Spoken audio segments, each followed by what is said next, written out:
Chapter 921. At this moment, the ministers realized that they still knew too little about the mercenaries' appetites and strength. They couldn't make the right judgment and naturally didn't know what to say. The ministers kept their mouths shut and the palace was so silent that one could hear a pin drop. King Boromir was furious and shouted, "What? Are you all mute? Weren't they all good at talking when they were fighting for power and profit? Why aren't you speaking now? Speak to this prince, otherwise, all of you will be thrown into the prison, speak." Since Boromir was angry, the ministers couldn't remain silent. Right Prime Minister Dun stood at the head of the crowd. He felt that the time was right and was the first to step forward. "Your Majesty, I have something to say." "Right Prime Minister, speak." Boromir's eyes lit up when he saw Dun step forward. "Your Majesty, the mercenaries' representative, Mr. Yunk, has arrived at Golden Rim City and is now in my residence. He brought the latest news of the great Ming dynasty's Duke Zhongwei and requested to meet with your Majesty." Dun looked up at Boromir and said. After he finished speaking, he lowered his head, his eyes focused on his nose, and his nose focused on his heart. He was as silent as a monk. He knew what kind of consequences he would face after saying those words. However, he knew that he would be fine.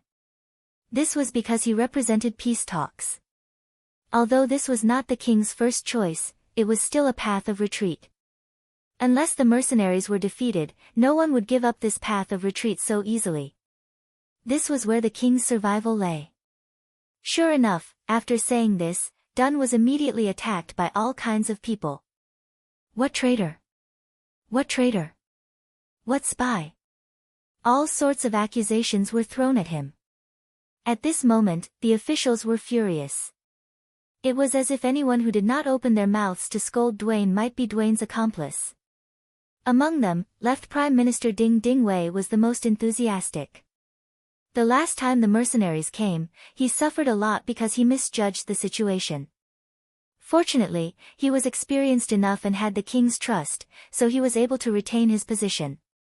However, since then, he was obviously at a disadvantage when fighting with the right prime minister. After becoming the minister of the left, Ding Dingwei's wisdom was needless to say. He quickly went into hiding and waited for an opportunity to counterattack. Now that the opportunity presented itself, he would not let it go. He began to scold Dun. When he felt tired, he saluted Boromir and said, "Your Majesty, Dun's heart is no longer with the Golden Bien dynasty. He is clearly a spy for the mercenaries, a spy. This subject requests your Majesty to give the order to kill him, and then surround the right Prime Minister's residence. Capture the mercenary representative, Yunk, and behead him in public.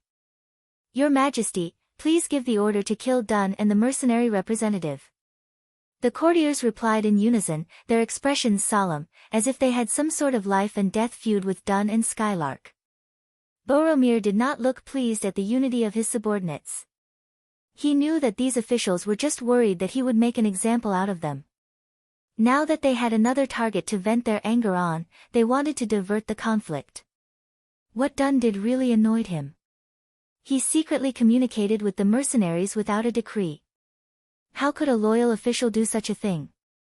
For this reason, it wouldn't be too much to teach him a lesson, but there was no need to kill him. According to the reports from the front lines, the mercenaries had occupied Su Weng City for several days and had no intention of attacking. He could use this opportunity to mobilize his troops, but if he killed the other party's messenger, it would be forcing the mercenaries to be ruthless, which would be equivalent to slapping himself in the face, and he would not do such a thing. It was precisely because Dun had grasped the king's mentality that he was able to say these things without fear. Now that the courtiers had shouted their request, they only needed to wait for Boromir's answer. At this moment, Dun raised his head and looked at their high and mighty king. "Well, why don't we kill the messenger when two countries are at war? Everyone wants me to kill the messenger. Isn't that making this king unjust? Ah!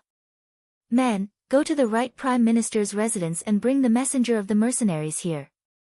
Boromir finally made his decision and pretended to reprimand his subordinates. Many of the courtiers immediately shut their mouths. They had no intention of going against the right prime minister, but the situation was like this. If they did not stand up, it would be easy for them to be punished.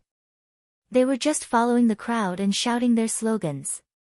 As for the final decision, it was up to His Majesty to make. Now that the decision was made, many courtiers wisely shut their mouths. Only the left prime minister, Ding Ding Wei, continued to shout. Your Majesty, we can meet the messenger, but Dun is indeed suspected of being in cahoots with foreign countries. He must be severely punished. Otherwise, if everyone follows suit, wouldn't the country be in chaos? Alright, left prime minister, this king understands everything. Let's talk about it after we meet the messenger. Boromir interrupted Ding Ding Wei's request. He really wanted to figure out the purpose of this mercenary group, and before he had an answer, he wouldn't act rashly. The hall became quiet again. After about half an hour, the sound of footsteps finally came from outside the hall. The king's guards appeared, and behind them was a middle-aged man in Han Chinese clothes. His face was calm, and his eyes were spirited. He walked forward step by step and stood between the two rows of officials. Courtier Yunk greets your Majesty and sends his greetings. You don't have to be so courteous. Boromir suppressed his anger and appeared very calm. After all, he was the king of a country. He could not lose his composure so easily. Thank you, your Majesty. Skylark, who had no intention of greeting Boromir, immediately raised her head and smiled at Boromir. At this moment, Boromir also looked at the other party's face. After 2 breaths of time, Boromir was the first to feel uncomfortable. He gently tilted his head to the side and said, this time, the Duke of Loyalty didn't even give a greeting before dispatching his troops. He killed 100,000 soldiers and nearly 1,000,000 civilians. He robbed my city and plundered my wealth. This kind of bandit behavior is shameful. Does the envoy have any explanation for this? Your Majesty is wrong. The Duke of Loyalty sent his troops to the south because you tore up the friendly trade agreement. You stationed your troops at the border and blocked the trade route. We were only passive and took the initiative to strike first.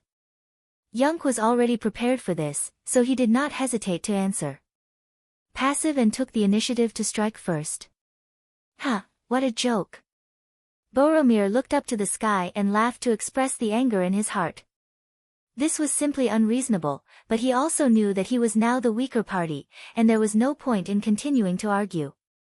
In Suwung City, 300 miles away from Golden Rim City, the mercenaries might be ready to go. Now was not the time to reason, but to find out what the other party's purpose was. Soon after, Boromir stopped laughing. When he looked at Skylark, he regained his composure. Emissary, why don't you tell me what your Duke of Loyalty wants? Okay. Yunk replied.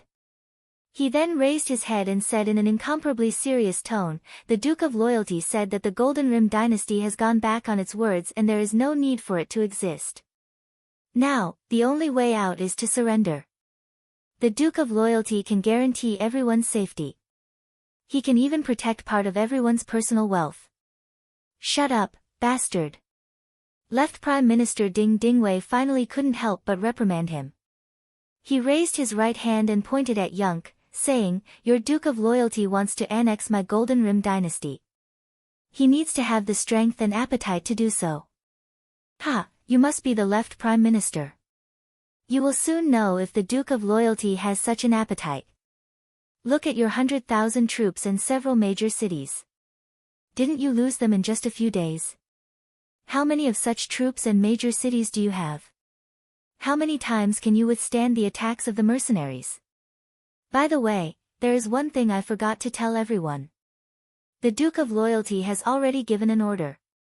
He will give you 2 days to surrender. Otherwise, you will know what it means to be under the pressure of a large army and what it means to be in despair. Shut up. Seeing Yunk boasting so shamelessly at this time, Ding Ding Wei roared angrily. He then turned to Boromir and said, Your Majesty, this person was disrespectful to you in the hall. I would like to ask you to punish him for disrespect and behead him in public. Ding Ding Wei wanted to kill Yun Ke, but the person who was about to be killed had a calm expression on his face. It was as if he did not hear those words. His face was still incomparably calm, as if what they were talking about had nothing to do with him. Skylark's calm demeanor made Boromir gnash his teeth in anger. However, he knew that Skylark couldn't die just yet.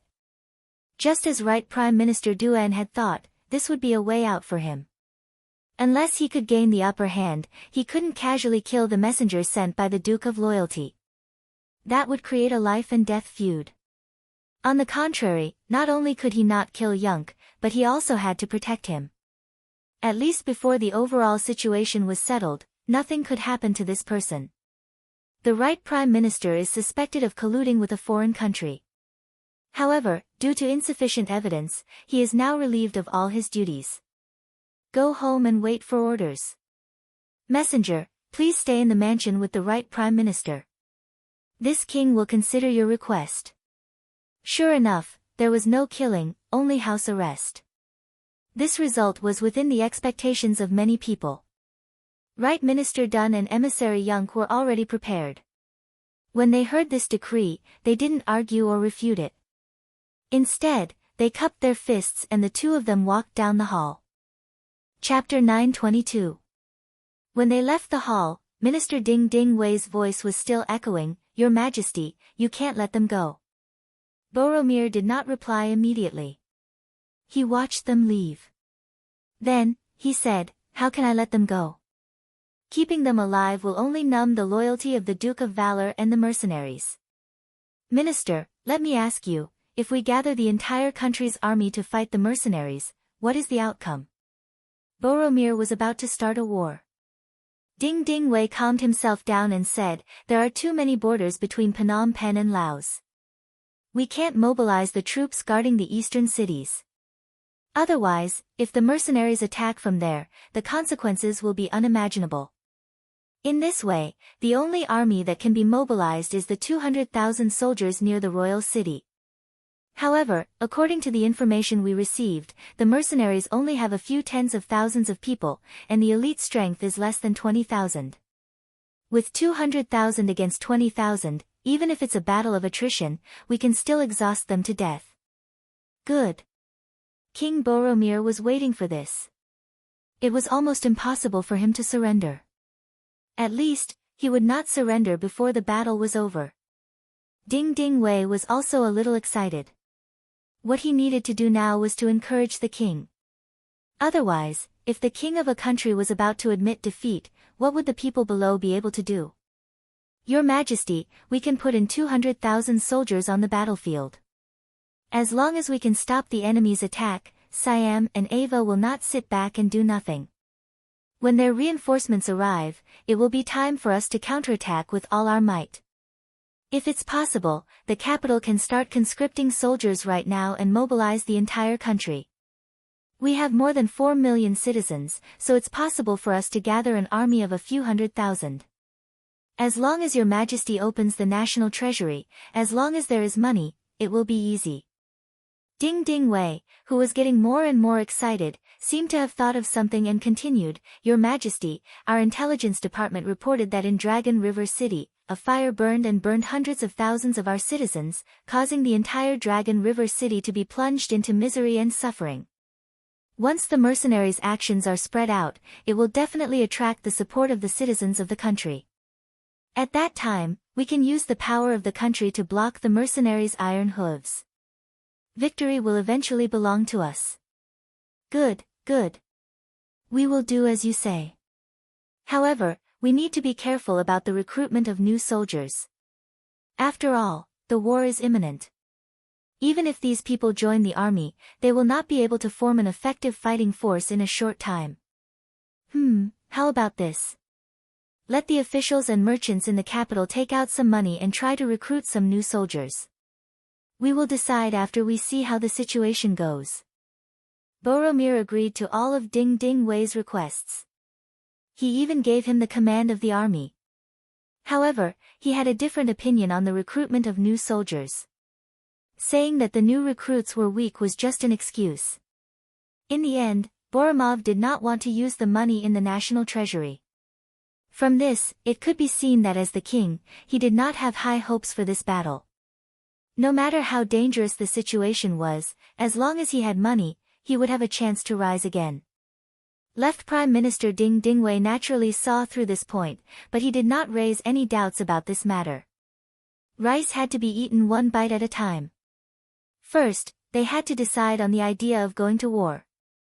As for the matter of recruiting new soldiers, it was inevitable. As long as there was hope for victory, presumably the king would make the right choice. The court session came to an end. Ding Dingwei was given power, and the army and local affairs were handed over to him. Orders were given out as the armies gathered and surrounded Suwon City from the vicinity of the royal capital. At some point, a rumor had spread in the city that the mercenaries were extremely cruel and had burned down Chuanlong City. The hundreds of thousands of people in the city had either died or been injured. The tens of thousands of gold-edged soldiers in the city had also suffered heavy losses. Commander Hamo had died heroically while protecting the civilians as they retreated. Once this news came out, it immediately aroused the hatred of many people. Many people began to look for ways to serve the country and resist the enemy. It was at this time that the officials and merchants of the royal capital began to donate money and goods. The leader was Ding Dingwei. In order to raise more money and goods, he had sold an ancestral property in the royal capital. With him taking the lead, the other ministers and the merchants who were inextricably linked to them had no choice but to cough up some blood. Naturally, there was no lack of people who were stingy. But soon, some people were arrested and imprisoned for various crimes. This was Ding Dingwei's counterattack. He wanted to make an example out of them. And with such examples, the officials and merchants became more proactive in donating money and goods. Gold Edge City was making preparations for the counterattack under Ding Dingwei's command. But no matter how hard they tried, 2 days of preparation was far from enough in the face of a war. For this matter, Ding Dingwei went to the palace, hoping to have more time to prepare. King Boromir immediately agreed, and then sent someone to Dun's house to inform Skylark that they were considering and studying the issue of whether to surrender the mercenaries or not. But it was impossible to reach a consensus in a short time, so they needed more time to prepare. He also hoped that Skylark could inform the Duke of Loyalty to suspend all military operations. "Okay, I got it." Skylark's face was calm, not showing the slightest excitement when the other party said that they were considering the issue of surrender. After the messenger left, Dun looked at Skylark nervously. "Mr. Yun, you don't really think that my king will surrender to your mercenaries, do you?" "Why not?" Skylark sat back on the chair and gently sipped the hot tea with a faint smile on his face. "Mr. Yun, although we are under house arrest and can't get out, we can still hear some of the movements on the streets. Now that the entire King's city is preparing to fight against the mercenaries, this is clearly the sign of a great war. The so-called surrender is just a temporary measure to buy time," Dwayne said with a tense expression. It was true that Dun was the right prime minister of the Golden Bien dynasty. However, with the appearance of Skylark and the conditions of the deal, he boarded the mercenary ship. He had already made his stand clear in the court. Now, there was no way out. Next, unless the Gold Edge dynasty was really destroyed, otherwise, no matter where he lived in the future, he might face the possibility of revenge at any time. So if one had to say who was more nervous about the situation now, it was not Skylark, but Dun. Skylark saw that Dun was so anxious, but his smile did not diminish. "Sir Du's words are indeed for the sake of the mercenaries. Here, I would like to express my gratitude to you. Hey, we're all family. There's no need to thank me." Dun's face showed a pretentious expression, but in his heart, these words were very effective. He did not know why he believed Skylark's words so easily. At first, he regretted it. However, the front line of the war continued to send in news about the mercenaries' continuous victories and the Gold Edge army's continuous failures and retreats. He suddenly felt a little fortunate that his choice did not seem to be wrong. He thought that if the mercenaries really captured the Gold Edge dynasty like they did to Jiaoji and Kanglan Kingdom, although he could not be a minister in the court, he would be able to get the position of the president of the Gold Edge Region's Business Association, plus 200,000 taels of silver as a reward. Compared to those ministers who lost their countries, his treatment was quite good. After making up his mind to follow the mercenaries, Dun reminded Skylark to prevent the other party from playing any tricks. Skylark laughed and said, "I just said that I know everything." But since Boromov did not make the decision to surrender, the attack after 2 days will not stop. Oh, now there should be 1 day left. Oh. Ha ha ha. Skylark's answer made Dun stunned at first, then he laughed. Yes, knowing did not mean that he would agree. It was just an attitude of returning the news. It seemed that this time the mercenaries would not stop until they had swallowed the Gold Edge dynasty. At this moment, Dun's worries disappeared. Unaware of the problem in Skylark's answer, Boromov sent someone to inform the left Prime Minister Ding Ding Wei after hearing the reply of the minister who sent the right Prime Minister back. He said that the mercenaries should not launch any attacks in a short period of time, but he had to prepare faster. It would be best if they could win a big battle in Suwon City first. It would boost the morale of the people and at the same time, give them more initiative in the following negotiations. Ding Ding Wei, who received the king's order, did not dare to be negligent. He immediately ordered General Hun Sen, one of the generals, to lead 50,000 troops to Suwon City as the vanguard. There were still 50,000 troops from various places waiting there. When the 100,000 troops were in front of the road, perhaps there would be good news. Ding Ding Wei wanted to tell the mercenaries that this time, the Gold Edge dynasty was ready for a decisive battle. If they must fight, then they would accompany them to the end. It was still unknown who would win and who would lose. At that time, the mercenaries would be deeply involved. At that time, if the Siam Kingdom and the Awa Kingdom took the opportunity to make trouble in the rear of Laos, it would not be easy for the mercenaries to retreat safely. Ding Ding Wei had planned everything very well. As long as he had enough time, with the support of His Majesty, he could confront the mercenaries. The outcome would be full of suspense. Once he defeated the mercenaries, his reputation would be unparalleled. In the future, history would have a fair evaluation of him, and it was even possible that it would be full of praise. Chapter 923. However, all of this changed with the arrival of a piece of news on the next day. At dusk on the second day, a piece of news that no one in Golden Rim City expected was heard. Just this morning, the mercenaries' ships suddenly fired cannons at the southern port of the Golden Rim dynasty. Under the bombardment, the defenses of the port were completely destroyed. Half an hour later, the mercenaries began to disembark and occupied the entire port. The Golden Rim dynasty's navy general, Bamboo, was killed in battle. Now, the army was spreading towards the southern Whitehorse region. In other words, after Suwon City in the north, the war in the south had also begun. And it was sweeping over at a very fast speed. Ever since the first request for help was received at dusk, there would be another request for help every half an hour. The south was in danger. At this time, they finally understood the reason for the 2-day deadline. But didn't he greet Skylark before, and the other party also gave him an answer? Minister Ding Ding Wei was urgently summoned to the palace. He looked at King Boromir and asked with a puzzled expression. Your Majesty, when you sent someone to ask Skylark, what did he say? He said he knew. Doesn't that mean he admitted it? Boromir was puzzled. Ah! Your Majesty, we were fooled by them. He only said he knew. He didn't say they would stop attacking. Ding Ding Wei's expression changed after thinking for a while. What? He dared to lie to me. Does he want to die? Boromir gnashed his teeth in anger. He clenched his fists tightly, but he still didn't make up his mind to kill Skylark. There was no other way.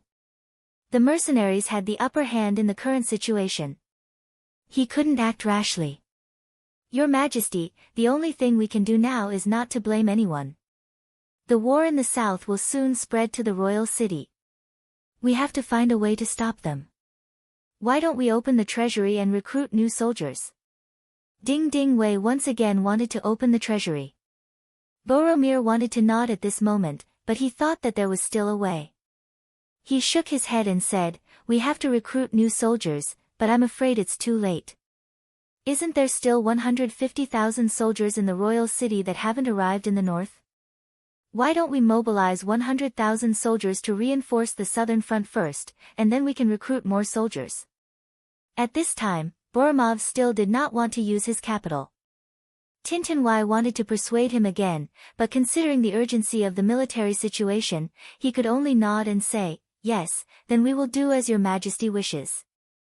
The northern front did not have enough soldiers to begin with, and the situation forced them to send another 100,000 soldiers to the southern front. For a short period of time, the northern front would not have any reinforcements. However, General Hun Sen, who was leading 50,000 troops to Suwon City, didn't know about this. At this moment, he was still fantasizing about whether he could make the first contribution. There were already reports that the main force of the mercenaries this time was only around 15,000 people. The moment he received the news, Hun Sen was even wondering if the news was true. Based on the previous battle results, they had already lost 100,000 soldiers. If that was the case, then what were the 100,000 people doing? He was actually beaten by more than 10,000 people to the point where he couldn't even fight back. No matter what, this time we have to turn defeat into victory. We have to make the first contribution. How about this? Order the army to speed up. Don't let the mercenaries deal a heavy blow to our army. If that happens, we won't have any advantage in numbers. Hun Sen looked at the map in his hand and then looked at the speed of the army with an anxious expression.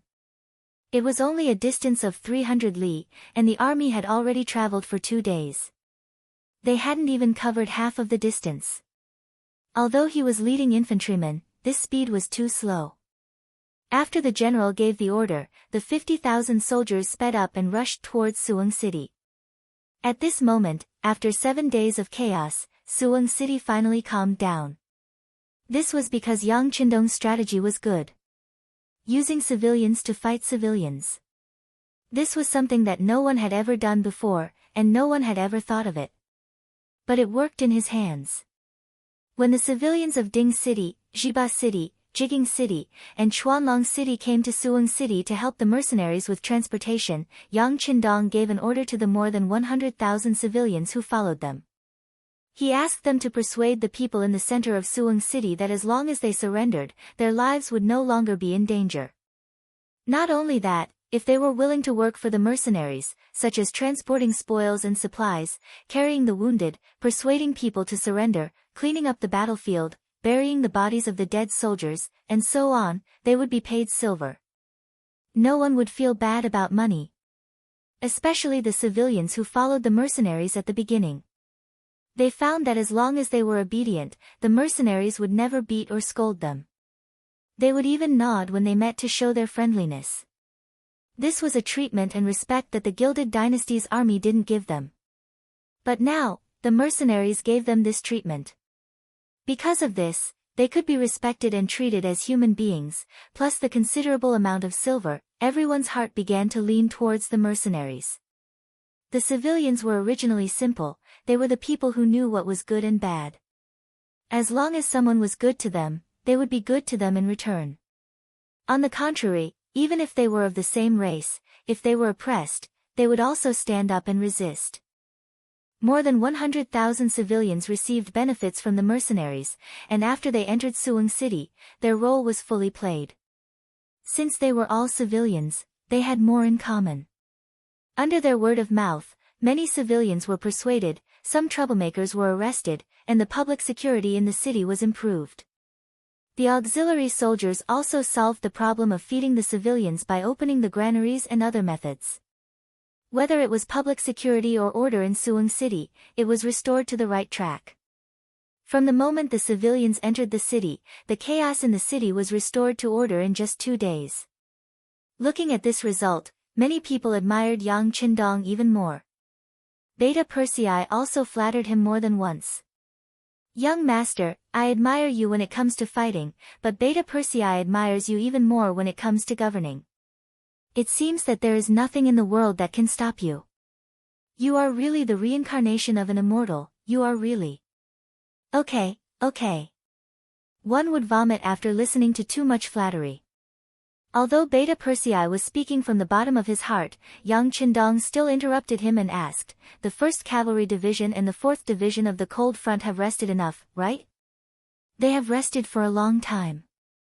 These days, they didn't have to worry about the things in the city. They were just resting. Ha, young master, Division Commander Tian and Division Commander Ling have come to you several times and asked to fight. Beta Persei chuckled. Then, young master, I will give them a chance now. Tell them that there are 50,000 enemies outside the city. How to deal with them will be up to the 2 division commanders. This young master will not participate. Yang Qindong nodded. Previously, they had conquered several cities and defeated more than 100,000 enemies. It was easy to say, but in fact, it was just a matter of speed against speed, so many soldiers didn't get a good rest.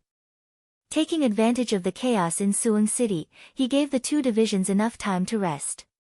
Now that the blade was almost sharpened, it was time to unsheath it.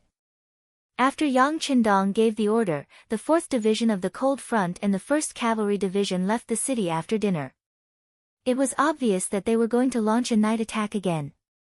Due to a lack of nutrition, the ancient armies often suffered from night blindness. This caused them to be at a disadvantage when marching or fighting at night. However, the mercenaries were different. Their nutrition was always balanced. With Crimson City as their base, they didn't lack money. Not only did they not suffer from night blindness, but because of their frequent night training, they were extremely proficient in night battles. So that night, the 2 divisions, which added up to less than 15,000 people, launched a fierce counterattack against the Golden Edge Army stationed 10 miles in front of Suing City. When the sound of guns and cannons rang out, the 50,000 unprepared Golden Edge Army was hit hard. Although they had sent out night guards, in front of the fierce attack of the 2 elite divisions, they could not withstand a single blow. The 50,000 soldiers were defeated separately. When the next day dawned, the ground was full of their corpses, as well as all kinds of weapons and provisions thrown everywhere. It was time to use the common people again. With the addition of the 300,000 people in Suing City, more than 400,000 people rushed out and the battlefield was quickly cleaned up. Those who were slow even left the city empty-handed and returned empty-handed. This was the power of the common people. As long as they were serious and willing to work hard, there was nothing they couldn't do. 50,000 enemies were either killed or captured within a short period of time, and only about 5,000 managed to escape. 90% of them were chased down by the 2 main divisions early in the morning. In the end, less than 500 of them managed to escape. It was these people who escaped that bumped into General Hun Sen's army that was rushing to Suing City, and then the news of the front line's defeat spread. The originally valiant and high-spirited Golden Edge Army's morale was suddenly hit hard. The army had no choice but to stop 100 miles away from Suing City. In the main tent, Hun Sen was interrogating the deserters, and then his roar came from the main tent, "What? You're saying that 50,000 soldiers were wiped out in one night? And they chased you all the way without any intention of stopping?" But the news said that the other side only had about 15,000 people. How did they do it? And don't they need to clean up the battlefield? Now that the weather is warm, with so many corpses left outside, there will be a plague. Chapter 924. It was no wonder that Hun Sen did not believe them. 10,000 men could defeat 50,000 men, but what were they going to do next? The battlefield was too close to Suing City. If there were any diseases, the mercenaries would be the first to suffer. The enemy should know this, so why did they still chase after them? Did they not want to live anymore? If these deserters said that the mercenaries were only chasing after them, he might believe them. However, if they said that the entire army was chasing after them, it would not make sense. Since they were elites, they should know the importance of cleaning up the battlefield. It seemed that these deserters were not trustworthy. Just say that they are deserters and are afraid of death. Drag them out and kill them. Hun Sen waved his hand to his deputy. The situation at the front was unclear, and it was hard to say if they had really lost the battle. However, what he needed to do now was to stabilize the morale of his troops.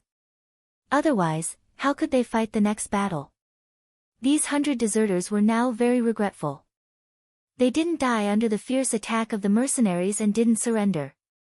However, they never thought that they would die in the hands of their own people. If they knew this would happen, they would have surrendered to the mercenaries. General, what do we do next? Do we continue to advance? The generals at the side asked. It's already dark. Let's rest for the night. Send more scouts so that they could figure out what was going on ahead. Also, let's sleep with one eye open. Hun Sen thought for a moment before giving the order. After knowing that the enemy was cavalry, they set up many horse traps and stakes outside the tent to prevent sneak attacks in the middle of the night. There were even people with bows and arrows in the dark, waiting for the mercenaries to appear so that they could catch them off guard. The night passed peacefully without any signs of danger. In the morning, the scouts at the front sent back news that they were about to reach Suwon City.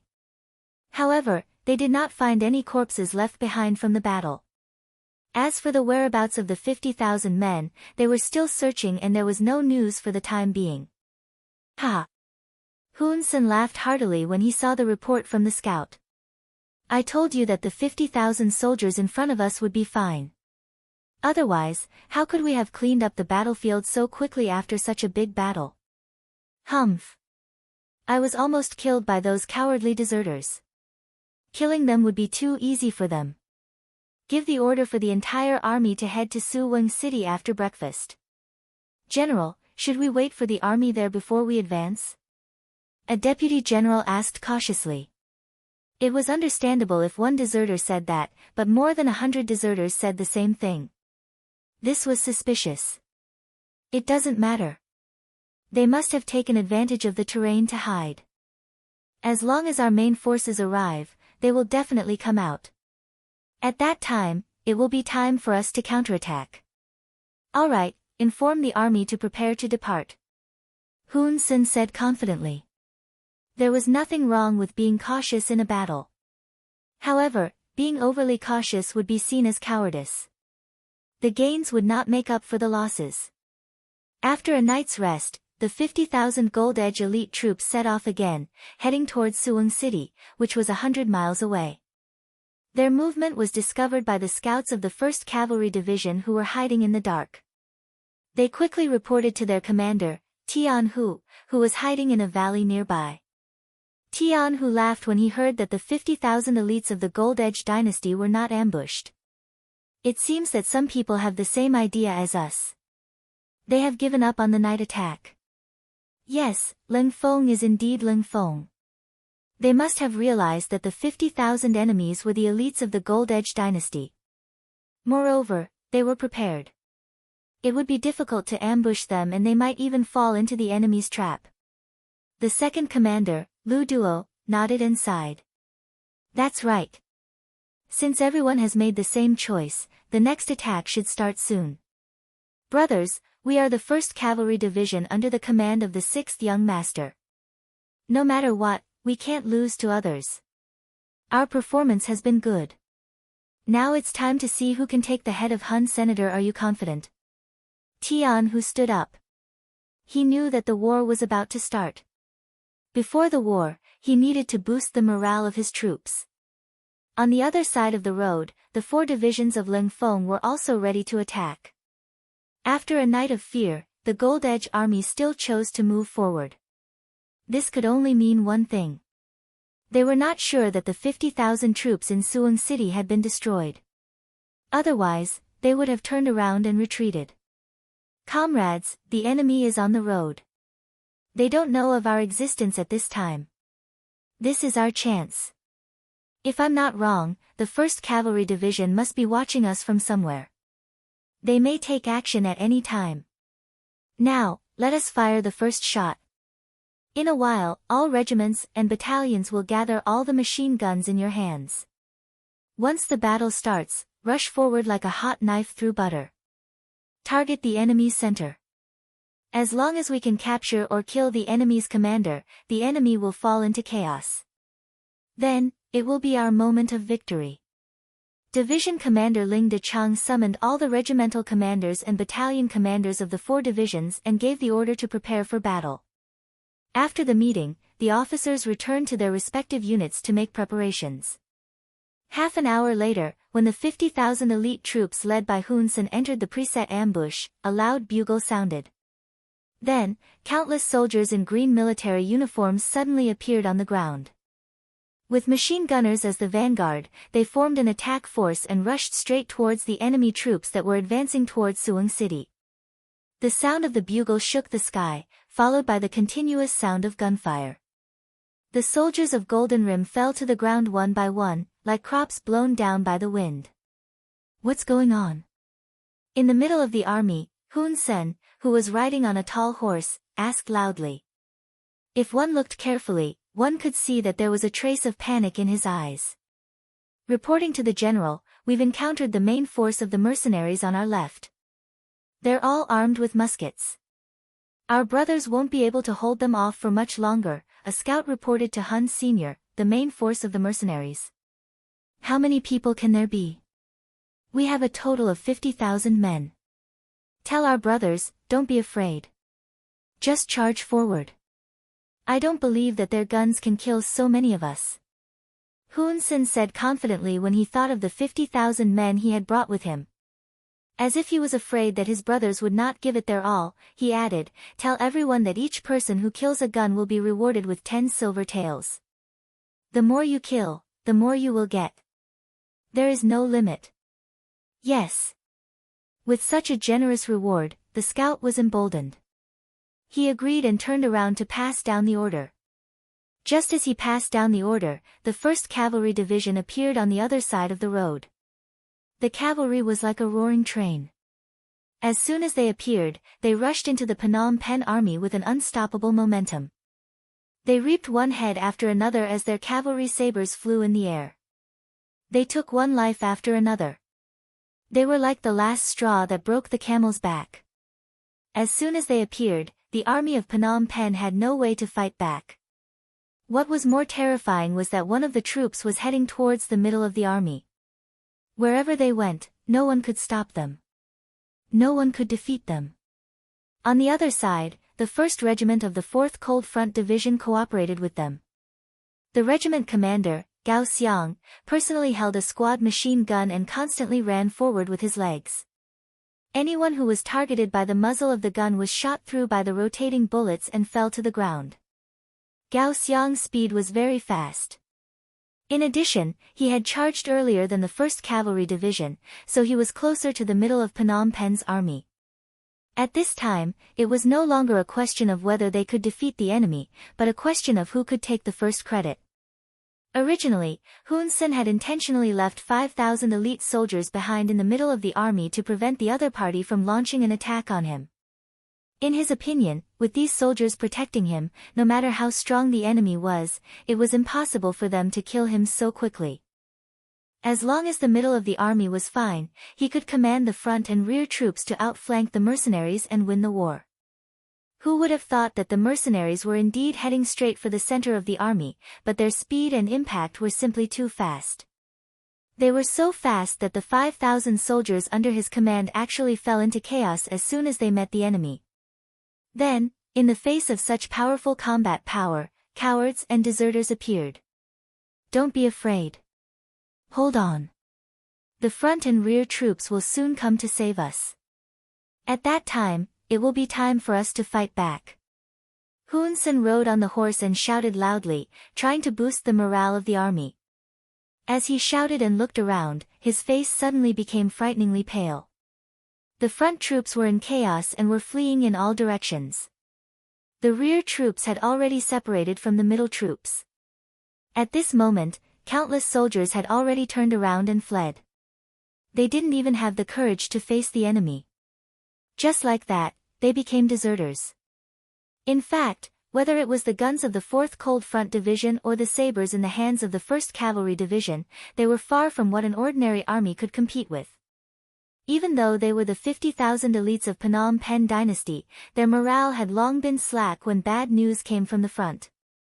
Now, in the face of a strong attack, who could summon up the courage to fight? Not to mention, whether it was bullets or sharp sabers, they were no match for them. What else could they do at this moment? Chapter 925. Seeing that the center of the army had been surrounded, there were no reinforcements. Hun Sen cursed inwardly as he retreated with his soldiers. He knew that even before the battle started, he had already lost 3 points in terms of morale. In addition, the news said that the mercenaries liked to attack at night, so he wasn't prepared. As a result, he lost the initiative, and this battle was already a lost cause. Hun Sen quickly made the decision to flee and left the center of the army. If he had remained in the center of the army, it might have taken some effort to find him. However, since he had left the main force, this group of men on horseback was extremely eye-catching. Hun Sen, don't run. When Gao Xiang, the regiment commander of the 4th Division's 1st Regiment, saw the general riding a horse, dressed in bright armor, and saw the large banner with the word Hong on it, he immediately recognized the other party's identity. His eyes were bloodshot as he fiercely fired a volley of bullets forward. Soon after, a few gold-rimmed soldiers who were closer to him were hit and fell to the ground, immediately causing another group of soldiers to kneel and surrender. Bastard! Gao Xiang slapped the machine gun in his hand. He knew that he would not be able to catch up to Hun Sen without a horse to ride. This great merit would fall into the hands of the 1st Cavalry Division. Hun Sen could not outrun a horse. He turned around and saw that the mercenaries had been left behind. He let out a sigh of relief.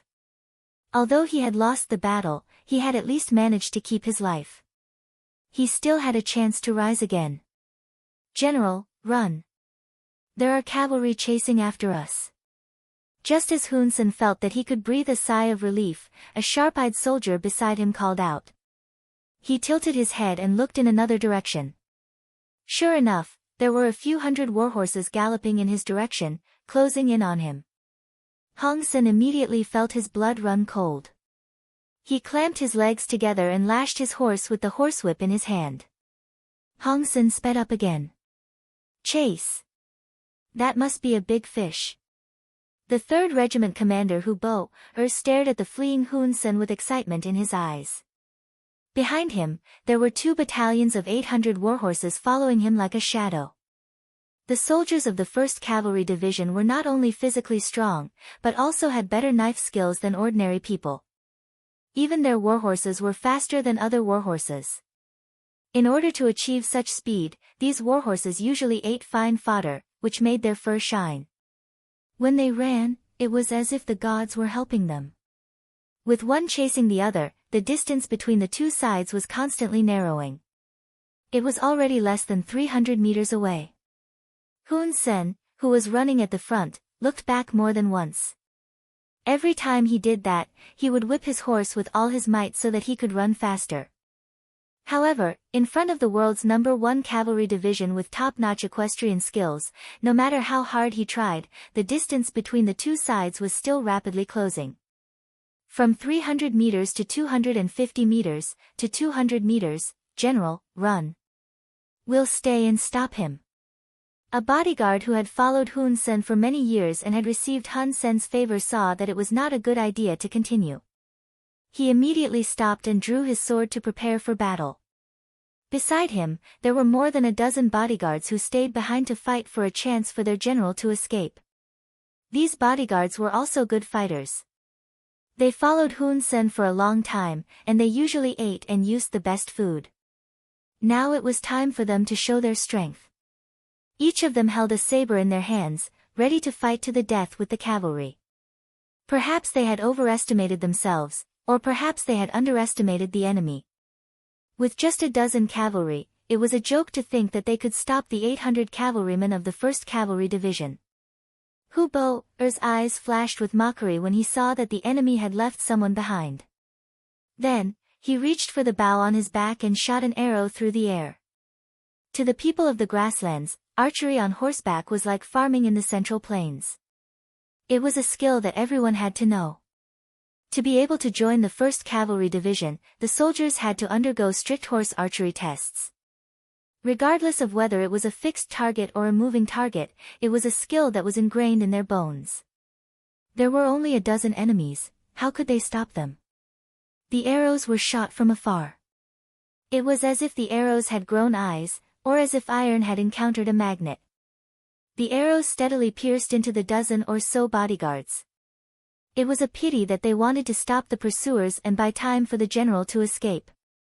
But in reality, they were just fixed targets. They did not even have the chance to swing their swords. After a round of arrows, they fell to the ground one by one like hedgehogs. Hun Sen, who was turning his head, witnessed the entire scene. He couldn't help but shudder. Who the hell is this person? How could he have such exquisite archery skills? How could he defeat such an opponent? At this moment, Hun Sen felt a great sense of fear. He suddenly realized that whether it was himself or the entire Golden Border dynasty, they knew too little about mercenaries. In the past, they only thought that the enemy had very advanced firearms. But now, the enemy's cavalry was also terrifying. With such an opponent, the Golden Border dynasty's defeat was inevitable. The bodyguards left behind did not play any role in stopping the enemy. The distance between the two sides was still narrowing. Just as the distance between the two sides was getting shorter and shorter, an opportunity appeared in front of Hun Sen again. He found nearly 1,000 infantry troops. They were the rear troops of the 50,000 troops. Because of their excellent position, they escaped as soon as they found the situation was not right. Now, they were caught red-handed by Hun Senator of course. Hun Sen did not intend to punish them at this time. These people were born to be good shields and scapegoats. All of you, stop right there and attack the enemies behind you. They don't have as many people as you do. If anyone dares to run again, I will kill them immediately. Hun Sen's survival instincts made him speed up again, and his voice sounded even more anxious. More than 1,000 Golden Border soldiers, who were running away with their heads down, heard Hun Sen's shout. When they looked back and saw that it was their general who was chasing after them, they all showed a gloomy expression. According to the military law of the Golden Border dynasty, escaping from a battle and being defeated in a battle were completely different. It was the difference between life and death. They thought that no one would notice them because the battlefield was in chaos. They could say that they were defeated on the battlefield. Who would know? But now, they were caught red-handed by the general. It was really difficult to explain. What are you looking at? As long as you can block the pursuers for 15 minutes, you will all be meritorious. You can ask me for a reward later. After being a general for so many years, he had already seen through the mentality of the soldiers. He knew what he had to say to make these people work for him. Hun Sen's shout was tantamount to giving these soldiers hope. Since there were more than 1,000 of them, it should not be difficult to block the pursuers for 15 minutes. At that moment, the army of over 1,000 people stopped and opened up a path for Hun Sen to escape with a dozen of his personal guards. Then, they crossed the road, each holding a spear or a long saber, as if they were going to fight the pursuing cavalry. Release the arrows. Seeing that the prey was about to escape, Hu Bo was not willing to let it go. He took the lead and shot an arrow. The arrow flew out and pierced the chest of a Golden Border soldier. The soldier who was shouting and fighting spirit did not even have a chance to retaliate before he was killed by the arrow. At the same time, more arrows flew out and pierced into the bodies of the gold-rimmed soldiers who were blocking the road ahead. One by one, the soldiers fell to the ground. The power of the arrows was not inferior to the fire of the flintlock. One by one, their comrades died in front of them. Most of them were killed by an arrow. This scene frightened the Golden Border soldiers behind. They thought that they could hold on for a while because of their numbers. Only after fighting did they realize how laughable their thoughts were. Retreat, retreat quickly. A chilly arch mixed in with the soldiers saw how powerful the cavalry was. He knew that they could not stop the enemy with their strength. Forcing them to stay here would only be throwing away innocent lives. He immediately gave the order to retreat. Some people retreated because of this, and the defensive line that the Golden Border soldiers had just set up collapsed before it could do anything. Some of the soldiers who were too slow finally ran into Hu Bo, and the others. With a flash of swords and sabers, dozens of heads flew into the air. This shocking scene forced many of the Golden Border soldiers to kneel and surrender. Facing the unstoppable 1st Cavalry Division, they were like lambs waiting to be slaughtered, unable to retaliate at all. Hu Bo, did not pay any attention to the kneeling Golden Border soldiers and continued to lead the cavalry forward. They passed by them and continued to chase after their target. General Hun Senator Hun Sen used the thousands of soldiers as a meat shield to fight for a chance of survival. Just as he was about to take a breather, a soldier beside him fell from his horse with a plop. He was so shocked that his whole body trembled. He immediately turned around to take a look. What he saw almost scared his soul out of his body. The cavalry that he had left behind had reappeared, and they were less than an arrow's distance away from him. Ah! Save me! At this moment, Hun Sen was truly scared out of his wits.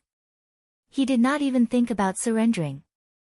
Instead, he instinctively screamed and whipped his horse in a panic, wanting to escape. Hu Bo, did not intend to take Hun Sen's life with his first arrow. Since he was a big fish, he naturally wanted to capture him alive. However, when he saw that Hun Sen was still struggling and trying to escape, he finally gave up the idea of capturing Hun Sen alive. Riding on the horse, he raised his bow and shot at Hun Sen's back. Chapter 926. The sound of something breaking through the air came from behind him. If it was in the past, Hun Sen would have been alerted, but now, he was on the verge of going crazy. His warhorse was galloping furiously, and he could not feel anything. Suddenly, he felt a sharp pain in his back. Following that, he felt his energy being sapped away, and even his gaze became weak. Save! Before he died, Hun Sen did not forget to reach out towards Golden Rim City. Then, with a thud, he fell off his horse. Hun Sen was dead.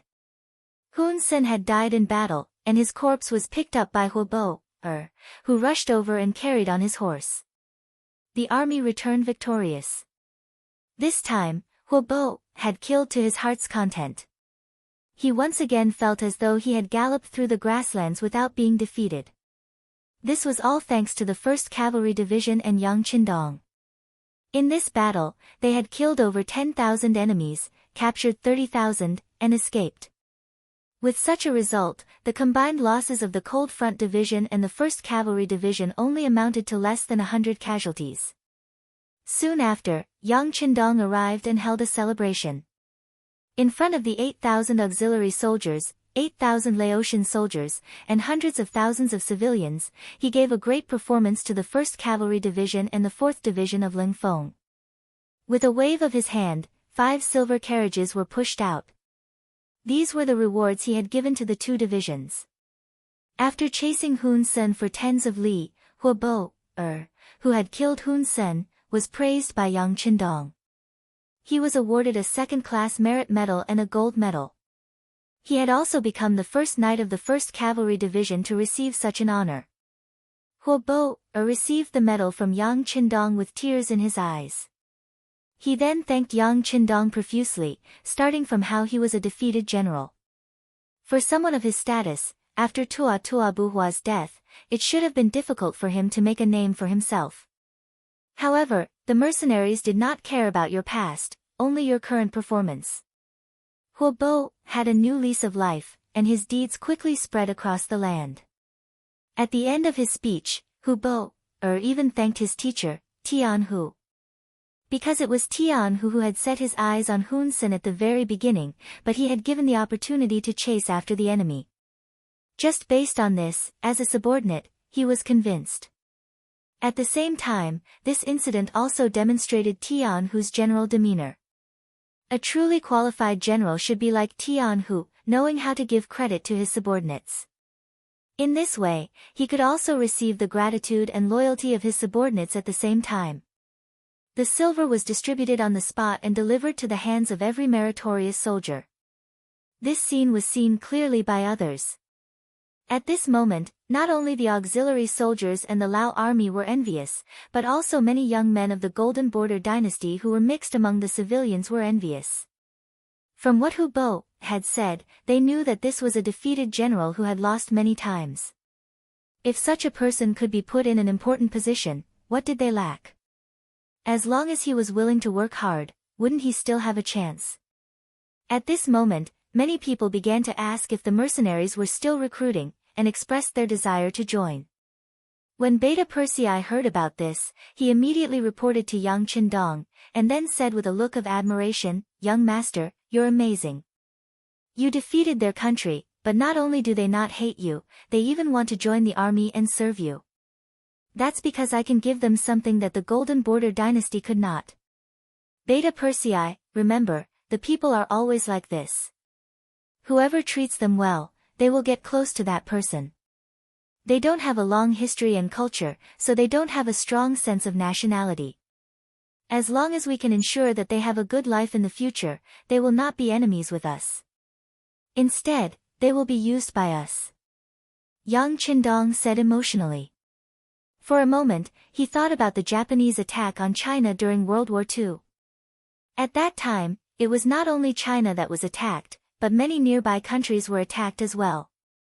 However, it was proven that only the people of China continued to resist, while the surrounding countries submitted as soon as they were conquered. This was the foundation of the Han people. Because they had a long history and had too many things to be proud of, they were destined to not allow the other races to be above them. This was the pride of the Han people, and also Yang Qindong's pride. What he needed to do next was to continue this pride and make it even more glorious. Let's go. Leave this place for the auxiliary soldiers and the people to clean up. The main force will head to Baromian City. With a wave of his hand, they began to move forward again. In Golden Border City, the news of Hun Sen's defeat and death spread like an earthquake, causing great damage and destruction to the capital. Some of the people who were originally in favor of war began to waver, and some of the people who were in favor of peace began to gain the upper hand. After several battles, the Golden Border dynasty's 50,000 navy was destroyed, and most of them were captured. The army lost 150,000 soldiers, and the rest, except for the 100,000 soldiers who were resisting the mercenary navy in the south, had only 60,000 soldiers left in the capital. This strength was not enough to defend the capital. At this moment, the Golden Border dynasty fell into an unprecedented crisis. In the palace of the capital, King Boromir was cursing, "Where are the reinforcements from Siam and Ava? When will they arrive? Your Majesty, the news has been sent. They are protesting in Laos and are preparing to send troops." However, the war came too suddenly, and they need time to prepare. Left Prime Minister Ding Dingwei had only been in office for a few days, but he seemed to have aged a lot. In the past few days, he had not slept much. Recruiting soldiers, setting up defenses, deploying troops, everything had to be done by him. He even had to do everything himself. People say that when a book is used, it will be used. When a country is in a life and death situation, there will be few people who can be used and few people who are loyal. Protest. Prepare. Ha ha ha. Boromir laughed wildly and shook his head. It's too late, it's too late. With the mercenary army's offensive, it would take them at most 10 days to reach the capital. Soon, the capital would be plunged into the flames of war.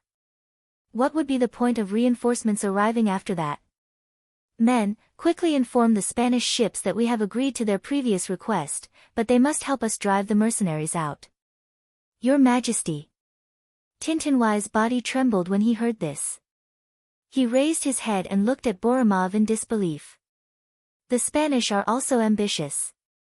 On the surface, they say that they want to rent our city, but in reality, they want to wedge a nail in our territory. They will slowly nibble away at our territory in the future. This king knows. This king knows everything. But do we have a choice now? The Spanish threat will come later, but the mercenaries are already in front of us. If there is no other way, our country will be destroyed. Boromir's eyes were filled with tears. One was a wolf, and the other was a tiger. It was not easy for him to be sandwiched between them. But now, in order to drive the tiger away, he could only take the initiative to lead the wolf into the door. Ding Ding Wei wanted to persuade him, but he didn't know what to say. As the minister of the left and the most trusted person of the king, he wanted to solve the king's worries and do something for the dynasty. But how could he change the situation with his own strength? At this moment, he could only sigh and shake his head with a face full of regret and hatred. He hated himself for not being able to solve all of this. Minister of the left, before the Spanish army arrives, we must defend the capital. This is our last trump card. Boromir said as if he was exhausted. Yes. Ding Ding Wei nodded.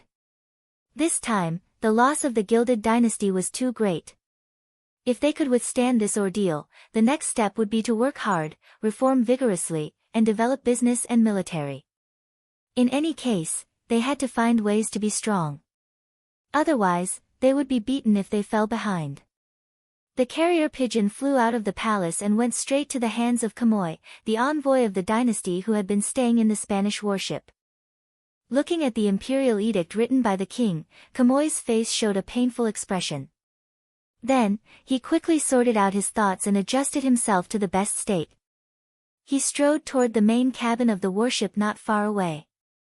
Miguel, the special envoy and naval general appointed by King Juan II of Spain, was chatting with Vice Admiral Cruz in the cabin. The content of their conversation was naturally the current situation. At this time, the Kingdom of Spain and the Kingdom of Portugal were Western powers. There were no hegemonic countries such as the United States, so they represented hegemony. Although the future Queen Isabel was only 3 years old and it was impossible for her to marry Fernando, the Prince of Aragon, and the two kingdoms of Castile and Aragon had yet to be united through marriage, Spain was already very powerful and prosperous at this time.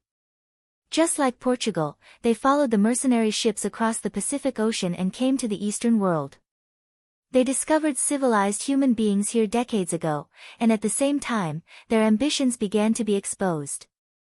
As a special envoy, General Miguel soon became addicted to the Eastern world after discovering it. He found that the silk, porcelain, tea, and so on here were all things that the Western world did not have and were in short supply. He found that there were too many novel things here, various goods in the Crimson City. He found that the weapons here were very backward, and they were still swords from the cold weapon era. They were far inferior to the guns and cannons they used now. After discovering too many things, his selfishness also became inflated. The idea of wanting to use good things for himself was suddenly born. His eyes naturally fell on the weak dynasty of gold. Through understanding, Miguel found that although the strength of the countries in the Eastern world was average, they had a large population. It was almost impossible to dominate with the 20 warships and 2,000 soldiers he brought. If he wanted to gain a foothold here, the first step was to occupy a place and use it to slowly expand and develop. Chapter 927. With this idea in mind, Miguel got in touch with the Golden Border dynasty. In order to let the other party see his strength, he deliberately sold them 200 firearms. After earning a lot of money, the other party's attitude towards them became warmer. They even sent a messenger, Quemoy, to negotiate with them. The two sides negotiated. Everything else was easy to discuss, including bringing back the goods from here to the Western world. They could also sign a long-term contract to supply firearms and so on. For this, the Golden Rim dynasty was also willing to pay a large sum of money. However, when it came to renting a city to them, Quemoy directly refused. Quemoy said, "The Gilded Dynasty is a country with complete sovereignty and territory. It is impossible for them to rent out a city. This is a provocation to the royal family. The king, ministers, and the people will not tolerate it." The negotiations had to stop. Just as Miguel was still thinking about how to persuade Quemoy, the war suddenly broke out. A ship with a 5-star flag suddenly sailed into the port of the Goldilocks dynasty and began to disembark after a series of bombardments. Everything happened so quickly that by the time Miguel got the news and sent Deputy General Cruz to check on the situation, everything had already been settled. Because of this, Curluts did not have the chance to see the moment when the mercenary navy showed off their power. This sowed the root of their destruction not long after. The port of the Golden Border dynasty was opened by the mercenary military force, so there was no need for peace talks. Miguel decided to wait and see. He wanted to see who won and who lost, and how he would benefit from it. He did not have to wait too long. Before the war was over, Camoy appeared and expressed that their king was willing to rent a seaside city to the Spanish navy. He did not even want any reward. He only asked them to drive the mercenary ships out of the sea. In the previous negotiations, Special Envoy Miguel bragged more than once about how powerful their navy is, how terrifying the power of their artillery is, and so on. In short, they described themselves as invincible in the world. Camoy came with the intention of King Boromir, which made Envoy Miguel very happy. However, he didn't agree immediately because in his eyes, mercenaries were a better partner. The other party had more novel goods. Now that the Golden Rim dynasty was in danger and was about to be occupied by the mercenaries, why not have a good talk with the mercenaries? In such a sensitive period, he might get more benefits. He only said that he needed to think about it and sent Camoy away. Then, Envoy Miguel called his Deputy General, Cruz, and asked him to talk to the mercenaries on his behalf. However, this time, the cities they rented had increased from 1 to 3. Miguel's learning ability was very strong. During this period of time, he learned that Eastern businessmen always liked to bargain when talking about things. Sometimes, the asking price might be a frightening amount, but the real transaction price would be very low. When he first came here, he had suffered a lot because of this. Now that he had experience, he wanted 3 cities. In his opinion, even if he couldn't reach an agreement, he could still negotiate. At least 2 cities shouldn't be a problem. But he didn't know that it was impossible for the mercenaries to negotiate with them about territorial issues. His approach was just asking for trouble. Cruz, who received the order, came to the port of Gombo in a warship disguised as a merchant ship, but what he didn't expect was that his ship wasn't approved. In desperation, he had to drive a small boat into the port and saw Long Yuntian, the commander of the 1st Marine Army's 3rd Division, who was commanding the overall situation here. With Yang Qindong's words, Long Yuntian was not only no longer the acting head, but also the commander of the 3rd Division. His gratitude was needless to say. He had already made up his mind to follow the 6th young master for a lifetime. At this time, he was commanding the 4th Marine Division to cooperate with the 6th Young Master's attack from the north. The Marine Cold Front was a dragon on the sea and a tiger on land. They were powerful. Although the Golden Rim dynasty sent 100,000 troops to support them, they didn't gain any advantage in the hands of Long Yuntian. They completed the orders of the 6th Young Master very well and destroyed the 50,000 Marines of the Golden Rim dynasty and captured most of the enemy. Long Yuntian was in a good mood these days because he also restrained the other side's 100,000 Marines. He received a report from the soldiers that a Spanish general wanted to see him. With curiosity and a good mood, the two sat together face to face in a courtyard in the port of Gombo. Cruz had a typical Westerner's face, white skin and blue eyes. But Long Yuntian, who often walked on the sea, saw many people like him, so he didn't care. He politely invited the other party to drink tea and even handed him a cigarette to show his hospitality.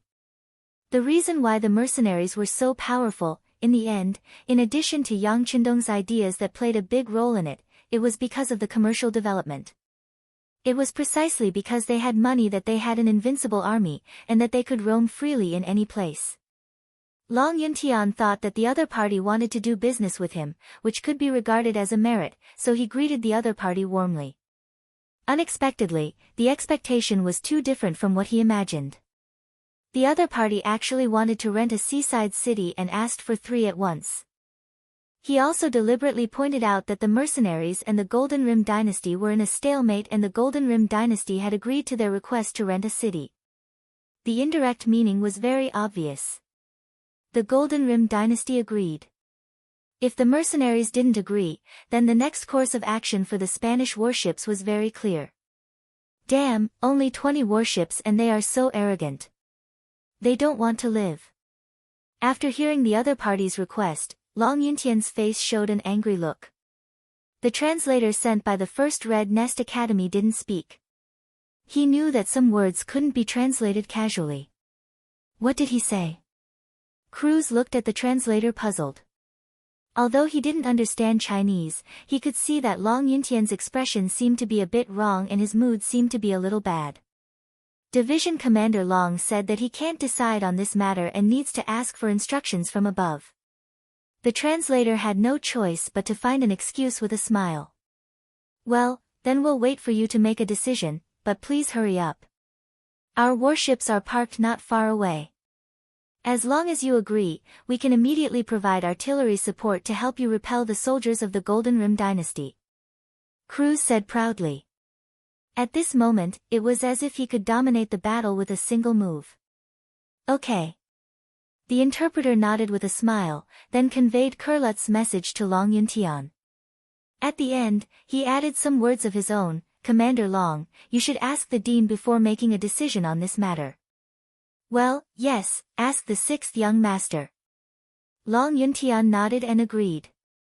He asked the translator to arrange a place for Cruz to rest. He went to the telegraph room and reported what happened here. The telegram was quickly sent to Yang Qindong. After reading it, his face was as calm as water, but the movements of his hands had completely exposed his thoughts. The telegram was tightly clenched into a ball by his right hand. Beta Persei, telegram. Beta Persei, who rarely saw the sixth young master angry, immediately took out his pen and paper. At the same time, he felt sad for some people.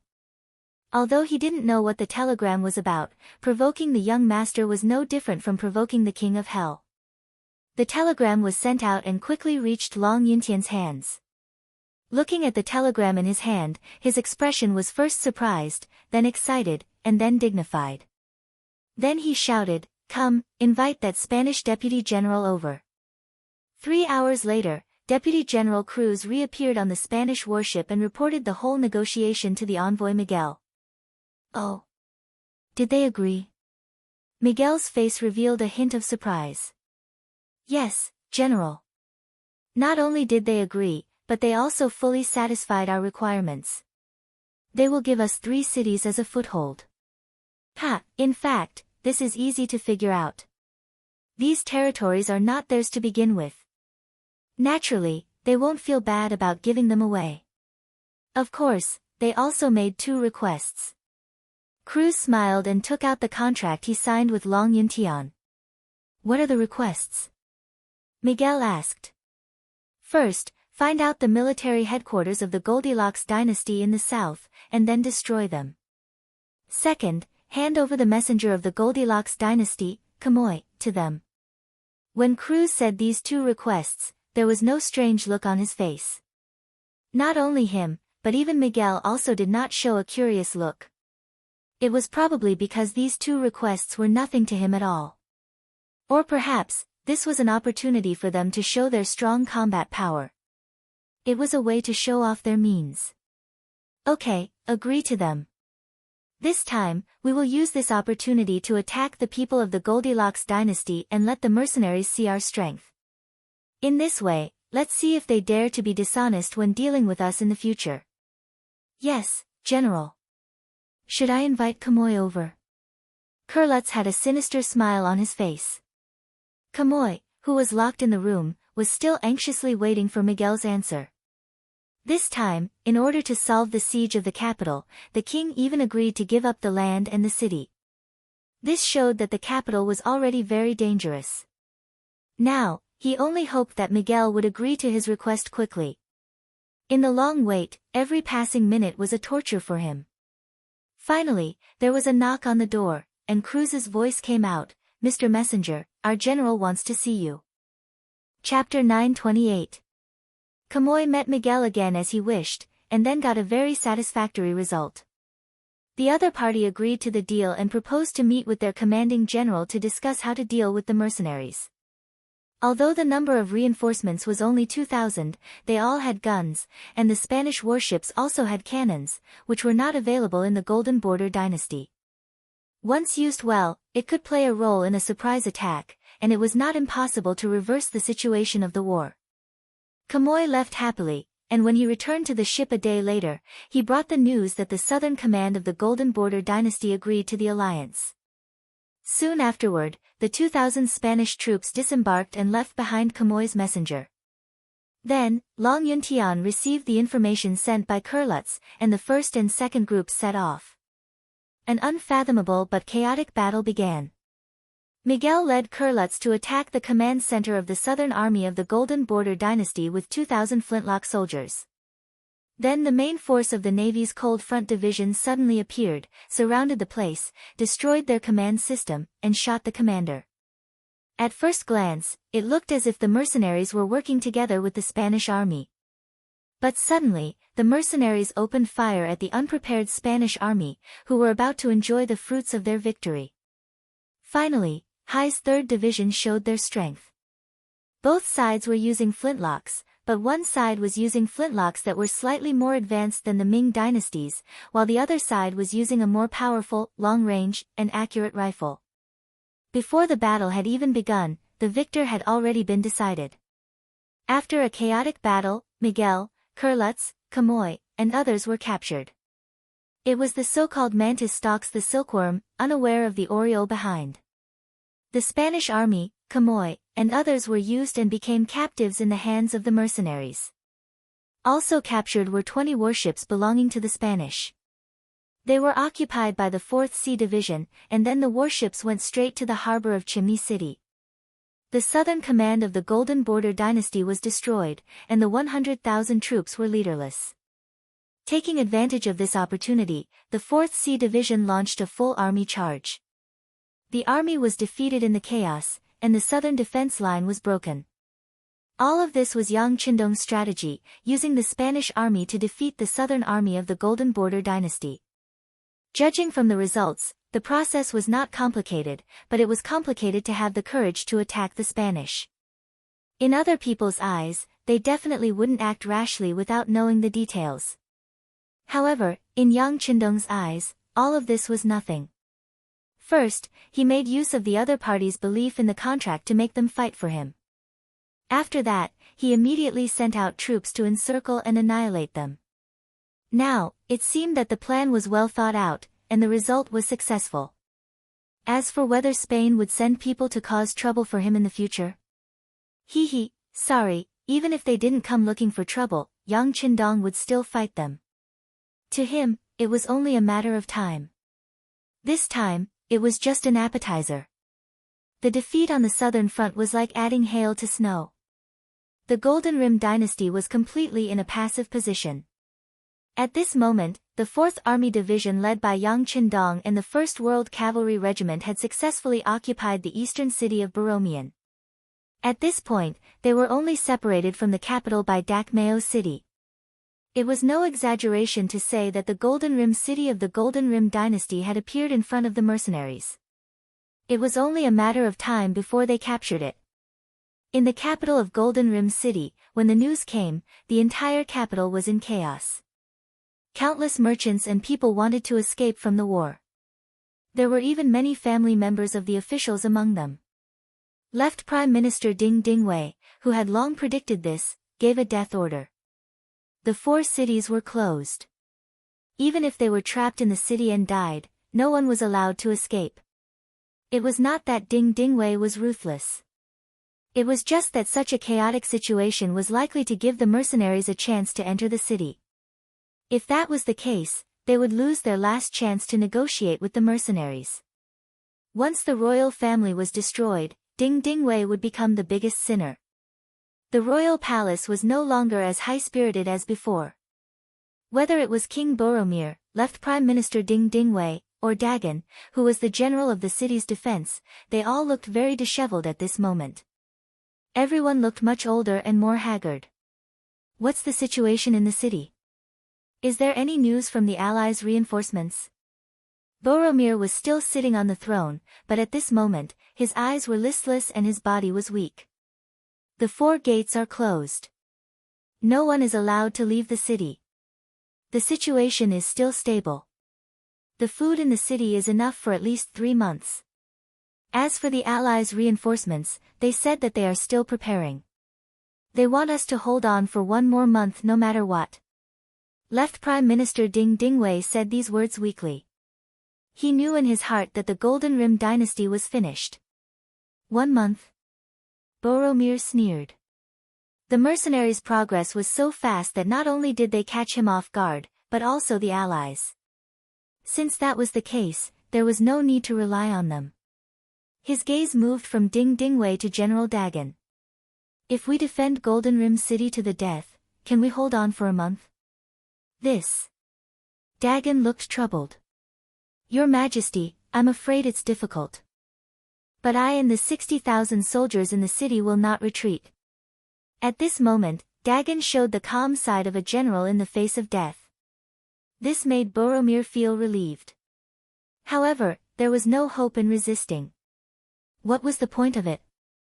At most, more people would die. Report.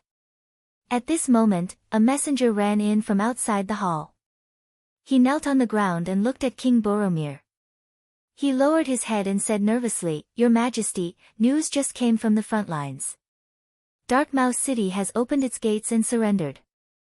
The main force of the mercenaries is coming to the royal city. Ha, ha, ha ha ha. Boromir laughed when he heard the news. Then, he smashed the crown that symbolized his status as a king on the ground. Surrender. Surrender. Could it be that this prince has mistreated them? Why don't they even have the courage to resist? Why? Ding Dingwei saw Boromir roaring like a madman and repeatedly said, Your Majesty, take care of yourself. Okay, you don't have to persuade me. My days are numbered, my days are numbered. Boromir shook his head. After a long while, he looked at Ding Dingwei and said in an extremely weak voice, Since that is the case, let's negotiate with them and surrender. After saying this, Boromir seemed to have exhausted all his strength. Then, he plopped back on the throne and waved his hand repeatedly. He wanted Ding Dingwei and Dagon to make the decision. The 2 civil and military officials wanted to say some words of comfort, but they felt that anything they said would be useless. They cupped their hands and left. Instead of saying anything, they might as well do what they were about to do. At the very least, they had to seek some benefits for their king through negotiations. They had to take advantage of the fact that they could still defend the royal city and make some demands. Right Minister Ducey's residence was heavily guarded by soldiers. No matter how chaotic the royal city was, this place was still as peaceful as before. No one could disturb this place. Skylark's residence was the best protection. This was the backup plan that Boromir had left for himself.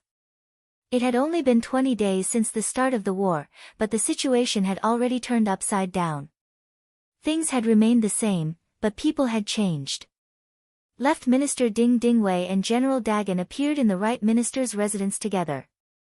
The former Right Minister, Dagon, tactfully avoided meeting them. Ever since he agreed to go to court with Skylark, he was destined to retire from politics and enter business. Seeing that he was about to get what he wanted, he would naturally think of a way to facilitate this peace negotiation. In an extremely elegant and remote courtyard, the 3 of them met. Yunk was still as calm as ever. Even when Ding Dingwei and Daen came together, he didn't give them a second glance and continued to brew his tea. However, there were 2 chairs placed in front of him, indicating that he had already prepared everything. This place is really peaceful. I didn't expect Mr. Yun to be so calm when the outside world is so chaotic. It is truly admirable. Ding Dingwei looked at the surroundings and said emotionally. Don't worry, King Boromir can also live such a peaceful life in the future. As long as he doesn't want to, he can refuse to see any guests. At this moment, the tea was ready. Skylark poured a cup for each of the guests and pointed to the chairs in front of him. Thank you. Ding Ding Wei and Dagon looked at each other and sat down together. The negotiation officially began. If we choose to surrender now, I don't know how the Duke of Loyalty is going to treat my king and the ministers. Ding Ding Wei took a sip of tea and went straight to the point. The king will be put under house arrest, and the other ministers will hand over half of their property. They will then be transformed into ordinary people. Of course, if anyone wants to serve the Duke of Loyalty, they can also submit an application. We will make appropriate arrangements according to their ability. Skylark quickly answered. He had studied these matters repeatedly over the years and already knew what to do. Skylark's answer was not out of Ding Ding Wei's expectations. As far as he knew, the king of Jiaoji and the king of Lansang Kingdom were also treated the same way. However, he didn't expect it to be the Golden Bian dynasty's turn so soon. Thinking about it, it was as if everything happened yesterday. Although he knew that things should be done this way, since it was a peace negotiation, of course, he had to strive for more conditions that were beneficial to him. Ding Ding Wei immediately said, I still have 60,000 soldiers in the capital, and I still have the ability to fight. My king is not a defeated king. It seems a bit unreasonable to still have the same conditions. Oh. You still have 60,000 soldiers? Skylark seemed to be interested and raised his head. Chapter 929. Yes, we still have 60,000 soldiers. They are all elites, and they can fight against many on the battlefield. We are really. General Dagon wanted to continue his introduction. Unexpectedly, Skylark opened her mouth and said, they're just chickens and dogs. If you're not convinced, you can fight. The mercenaries can easily destroy them with less than 10,000 men. Do you believe me? Skylark's calm aura changed as his gaze landed on Dagon's body, becoming a little sharper. Dagon, who was being stared at, wanted to say no and shake his head. However, he knew that the people were in chaos and the morale of the army was low. The so-called 60,000 soldiers were just a number. If they really faced the mercenaries, they would definitely lose. Ding Ding Wei sighed in his heart. He knew that his idea of using the army as a bargaining chip had failed. He also knew that they were meat on the chopping block. They had lost the right to speak and the right to make conditions. Yunk seemed to have noticed that Ding Ding Wei was past his prime. He took out a telegram and placed it on the table. As the general of Chuanlong City, Hamo should have defended the city to the death and waited for reinforcements. However, not only did he not do so, he did not protect the people under his rule. Instead, he set his horse on fire, causing tens of thousands of people in the city to be injured and killed. Not only that, you even put the blame on the mercenaries. Now that Hamo has been captured, he has told the truth. Soon, the truth will be revealed to the world. As an envoy, Hamo did not refuse the unreasonable request made by the Spanish army.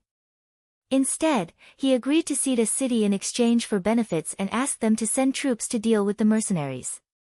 This is clearly an act of dividing the country. He is a sinner of the Golden Border dynasty. Now that he has been captured by the mercenaries, he has confessed everything he has done. Both of you, martial artists, do not think about war, and scholars do not think about remonstrances. Do you think there is any hope for the Golden Border dynasty even if it survives? Since he could no longer display his brilliance in Boromov's hands, it would be better for him to hand over his power and let us, the Duke of Faithfulness, change them. Just like Laos and Vietnam, the government is now harmonious, the economy is developing rapidly, and the people are living the life they want. Isn't that good? Isn't that what a subject wants to see? Skylark pointed at two things and spoke in a strict tone, forcing Ding Ding Wei and Da-en to lower their heads involuntarily. Yes, there were indeed a lot of internal problems in the Golden Bian dynasty. To solve this problem, it was not just a matter of money, but a fundamental change was needed. This could only be done by mercenaries. Facts also proved that in the areas they ruled, the lives of the people were indeed higher than other forces. Otherwise, there would not be people of the Golden Border dynasty who had escaped, and the Golden Border army would not have sealed the border, which eventually led to the end of the war. King Boromir was a despicable person. Even now, the silver in the treasury had not been touched. The recruitment of new soldiers was only halfway done. Who could say that the current state of the Gilded Dynasty was not caused by this king? The two civil and military officials lowered their heads at this moment, speechless. They really did not know what to say. On the other hand, Skylark's stern expression disappeared in an instant. She regained her calm expression and said, "The Duke of Loyalty has already sent an order. Boromir must step down and leave this place. He must rush to another place where he is under house arrest. Of course, his safety is guaranteed. Not only that, but the two of you, as loyal subjects, have a chance to see him once a year. It can be regarded as doing your duty as a subject. Oh, by the way, to do this, the two of you must stay and continue to do something for the Golden Bien dynasty. Otherwise, you will not have such qualifications. Stay." Both Ding Ding Wei and Dun were stunned. They did not understand what Skylark meant. "Yes, stay. This is the Duke of Loyalty's order. Now that the Golden Bien dynasty has been established, there are many things to be done. The two of you know the situation here better. Recently, your performance has also proved your ability and your character. The Duke of Loyalty admires this very much, so he asked you to stay. In the future, the Golden Bien dynasty will no longer exist, and it will be renamed Cambodia Province. Dun will be the garrison general here, responsible for the reconstruction of the army and the security of the province. Ding Ding Wei will be the deputy governor, responsible for the people's livelihood and economic development here." When it came to Ding Ding Wei, Young's face showed a trace of envy and said, "The position of deputy governor is already very high. It's not even lower than your current position of left prime minister. This shows how much importance the Duke of Loyalty values you." Skylark's sudden words were indeed beyond the two's expectations. They only wanted to be loyal to King Boromir, who had given them a lot of kindness. They did not expect to be chosen by the Duke of Loyalty. For a moment, they did not know how to answer. However, Ding Ding Wei was accustomed to storms and waves. After a moment of hesitation, he replied, "What if we don't agree? The Duke of Loyalty will not force anyone. If the two of you do not agree, you can enjoy the same treatment as the other ministers. However, I still suggest that the two of you stay. After all, we have persevered until now not only because of Boromir, but also because of the people and the army." The Duke of Loyalty said that as long as the two of you stay, there will be no problem with the funds. As long as the expenses are reasonable, he will approve. Not only that, but the treasury left behind by Boromir will also be left in Cambodia Province. After the war, there are many things waiting to be done. The people are in a terrible situation. If we want their standard of living to catch up, or even catch up with Laos and Vietnam, we will need to invest a lot of money. This is a good opportunity. I personally think that only the two of you understand the situation here. With the two of you, the people here will suffer less, and they will not be bullied. If it was someone else, everything would be different." Although Young said that Yang Qindong would not force anyone, what he meant was that they should stay and ask them in the name of the people. This was Yang Qindong's intention. History had proven that the method of controlling the barbarians with the barbarians was effective. Since that was the case, why should he give up what was near and seek what was far away? He only needed to arrange the position of a provincial governor to oversee the overall situation. As for the other cadres, he still needed to keep some of the old ministers. This way, he could save a lot of time to understand and work together. Ding Ding Wei and Da-En listened attentively. Their hearts were already somewhat moved. Young had already said that the treasury would not be taken away, and the Duke of Loyalty would invest more money. In this way, with the idea that money made the world go round, the future Phnom Penh dynasty, no. It should be said that the future of Cambodia province was still promising. Both of them were not too old, and they also wanted to do something. Now that the era of Boromir had passed, even if it was for the sake of the future generations, they should do well. After this incident, the relationship between Yonk and the other two seemed to be a lot closer.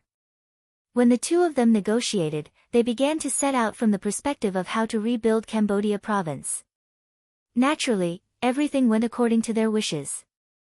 4 days later, on the 31st day of the mercenaries' counterattack on the first blockade in Shanding City, the negotiation ended. On behalf of the mercenaries, Yonk accepted the surrender letter from King Boromir of the former Phnom Penh dynasty.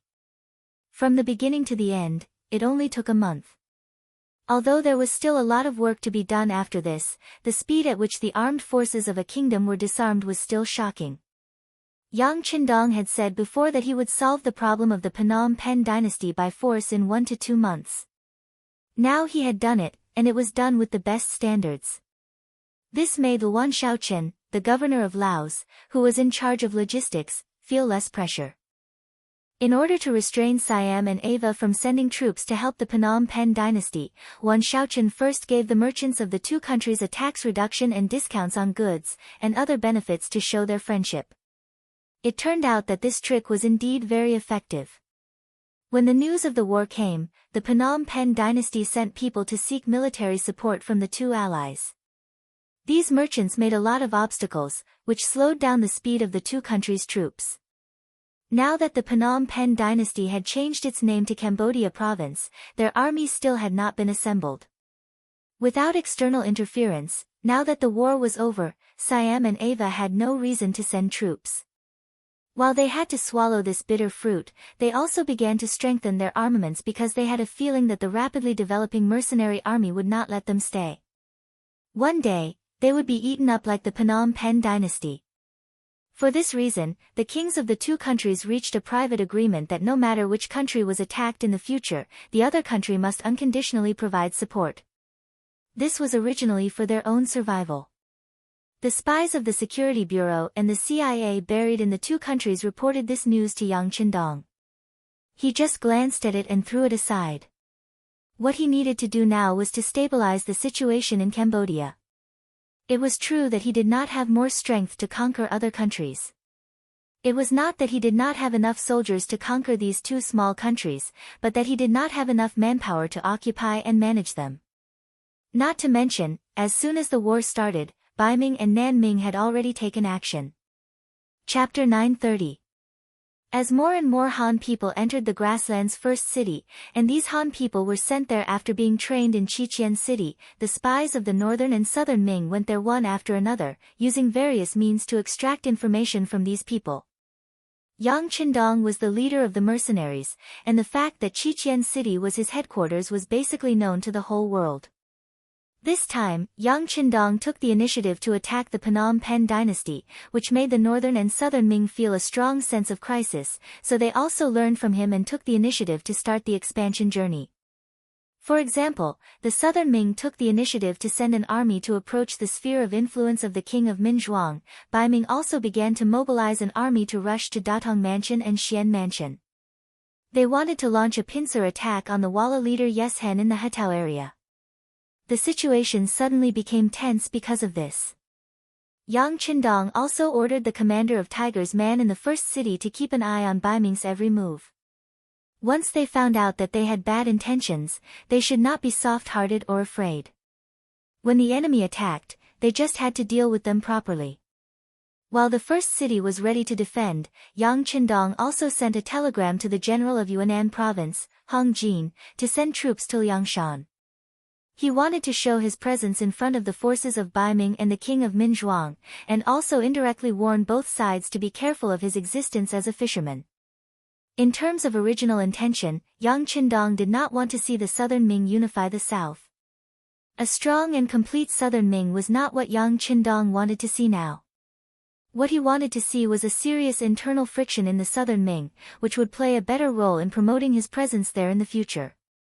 No matter how chaotic the situation outside was, Yang Qindong's eyes were still on the newly established Cambodia province.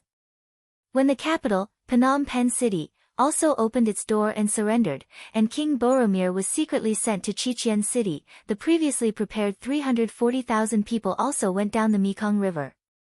Among the 340,000 people, there were Han people in Qiqian City, Mongols in the First City, and foreigners in Laos and Yunnan Province. Yang Qindong adopted the method of mixing sand to reduce the proportion of the original residents.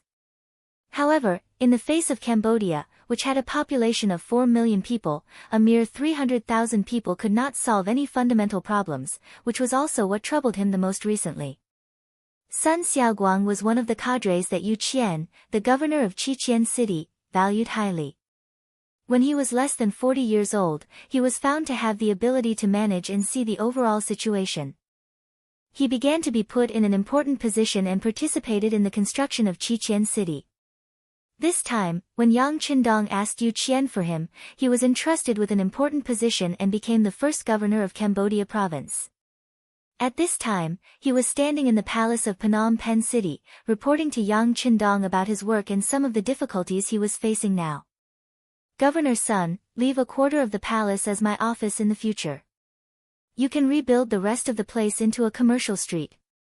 Compared to the special geographical location of Cambodia province, this place will become an important base for the business of the sea route. If it is done well, the business here will be very promising. This can also make this place a place to generate tax. You must seize the opportunity. Looking at Sun Xiaoguang, Yang Qindong gave advice on the local conditions.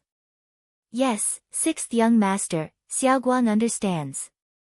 Sun Xiaoguang replied in a deep voice. Although in terms of age, he was much older than Yang Qindong, it did not prevent him from admiring the sixth young master. Perhaps in the entire Qiqian city, there was no one who did not respect the sixth young master who had brought them everything they had today. Compared to Laos and Vietnam province, Cambodia's territory is not very big. It should be easier to manage. I will see your performance. By the way, do you have any difficulties? Feel free to tell me. If I can solve it, I will help you. Yang Qindong spoke again. This time, he met Sun Xiaoguang not only to encourage him in his work, but also to help him solve practical problems. Everything was ready. Logically speaking, Sun Xiaoguang only needed to develop slowly according to the plan. It was only a matter of time before changes and gains were made. However, since he had the opportunity to make a request, he would not miss it. Sixth young master, if it's possible, can you move some of the people here away? You said just now that Cambodia's territory is not very big, but it has a large population. With such a large population base, according to the previous regulations, the land is not enough to be distributed. You can't expect everyone to go into business, right? Although some factories will be built here in the future, it will still take time. During this time, many people will have nothing to do. I am worried that as time goes by. Tell me, how many people do you think it is appropriate to move? Yang Qindong waited for Sun Xiaoguang to report the data. When he opened his mouth, he went straight to the heart of the problem. Half. If you can move half of the population, I can guarantee that everyone here will have something to do. The situation will be completely stable, and the speed of development in the future will be good.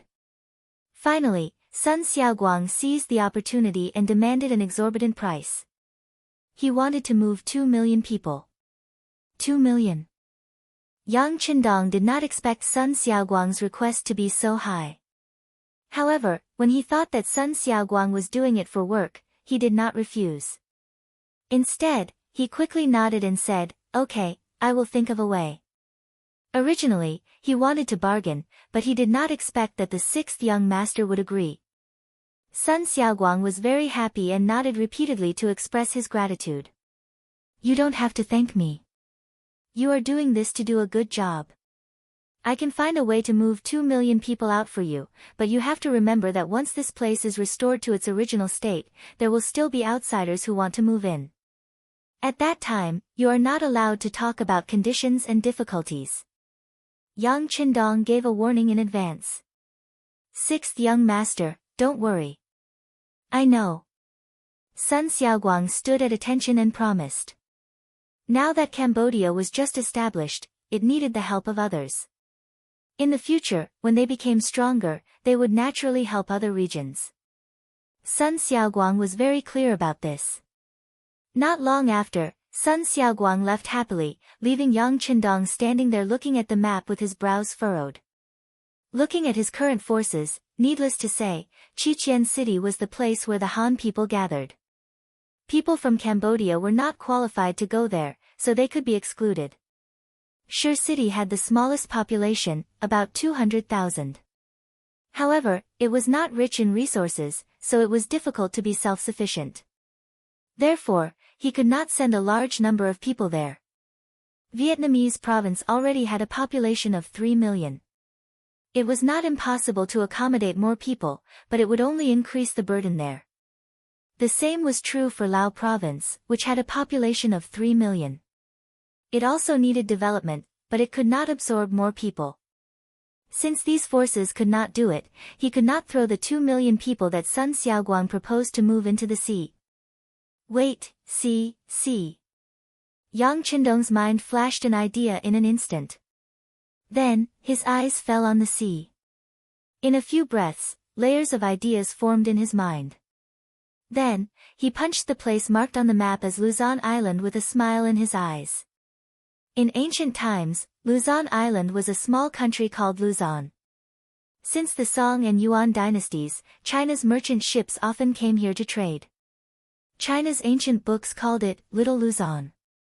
There were special articles in the East and West Western Studies, and Ming History, foreign biographies. In the third year of the Ming Yongle dynasty, 1405, the eunuch of the Three Guarantees, Zheng He, led a huge fleet to Luzon. He was appointed as the governor of Luzon by the Yongle emperor. He was in charge of the country's politics, economy, military, and culture. He served for 20 years, 1405 to 1424. During this period, Su spared no effort to promote the Chinese culture. He implemented the rule of Confucianism and benevolence. He spread the advanced technology of agriculture, fishing, industry, and commerce in southern Min. He promoted shipbuilding, textile, pottery, tea, and other industries, making outstanding contributions to the social stability, economic development, and cultural prosperity of Luzon. Today, Luzon Island was still considered one of the vassal states of the Great Ming Dynasty. After the north and south were clearly separated, their strength was greatly reduced. In addition, they had forbidden the sea for many years. They had lost their original deterrence to Luzon Island. Luzon Island had become an isolated place, so why not occupy it for their own use? In fact, in 1450, the Arab merchant said Abu Bakr had already established an Islamic regime in the southern part of Luzon Island. In the future, history would call this place the Philippines. Now they were only building their own forces on the southern island. Once they had a firm foothold, even if they didn't take over Luzon Island, other forces would also be tempted. Since that was the case, why should he be polite? The only thing he needed to worry about was that once the news of occupying Luzon Island spread back to the Ming dynasty, would it affect the current relationship between the two sides? After all, Luzon Island was not far from the Ming dynasty. The previous governor was appointed by the Ming dynasty. If the news of the mercenaries occupying Luzon Island spread back, there would definitely be ministers who would raise doubts and bring trouble. Yang Qindong was not afraid of trouble, but it was always good to avoid trouble. Suddenly, Yang Qindong thought of something and asked Beta Persei, who was standing next to him, "Beta Persei, I remember that we seem to have captured 20 large and medium-sized warships from Spain, right?" "Yes, young master. Those warships are very different from our warships. They have been sent to the shipyard in Qing City for research." Beta Persei didn't know what was going on, but he still answered truthfully. "Very good. Send a telegram to Commander Gao Xiong immediately. Tell him that I want to see him and ask him to come quickly." Yang Qindong nodded. Learning from each other's strengths to make up for one's weaknesses was what he taught the technicians in Qing City. They were able to combine it with reality, which made him very pleased. Of course, he was even happier about the great use these 20 warships would bring to him. Beta Persei sent the telegram. 3 days later, Commander Gao Xiong rushed all the way from the sea to the port of Kampot. Then he rode all the way to the palace of Cambodia and saw Yang Qindong. Chapter 931. As soon as the two sides met, Yang Qindong pointed to the Luzon Island area on the sand table and asked Gao Xiong, "How is it? Do you have the confidence to conquer this place in one bite?" Gao Xiong, who looked at the sand table, was surprised. "Luzon Island?" "Yes, it's Luzon Island." Yang Qindong nodded in agreement. Gao Xiong did not answer immediately. Instead, he thought for a moment before replying, "Sixth young master, our people have landed on this island more than once. We are very clear about the situation inside. Their defense is very weak. There is no problem in taking them down. However, there are many Han people there, and they have a close relationship with the great Ming dynasty. If we attack them, I'm afraid." Gao Xiong did not continue, but the meaning was very clear. If they attacked Luzon Island, it would cause dissatisfaction from the great Ming dynasty. Now, all the supply and demand of the first city had to pass through the land of Baiming. Once the relationship was strained, there would be no benefits between them. It doesn't matter. Times have changed. With our current strength, we can't launch an attack on the southern Baiming dynasty, but we can still wipe out some of the forces in the periphery. Besides, this time we don't have to use the banner of mercenaries. You know that your 3rd Sea Division captured 20 Spanish ships before, right?" Yang Qindong only gave a slight hint, but Gao Xiong immediately understood the meaning behind it.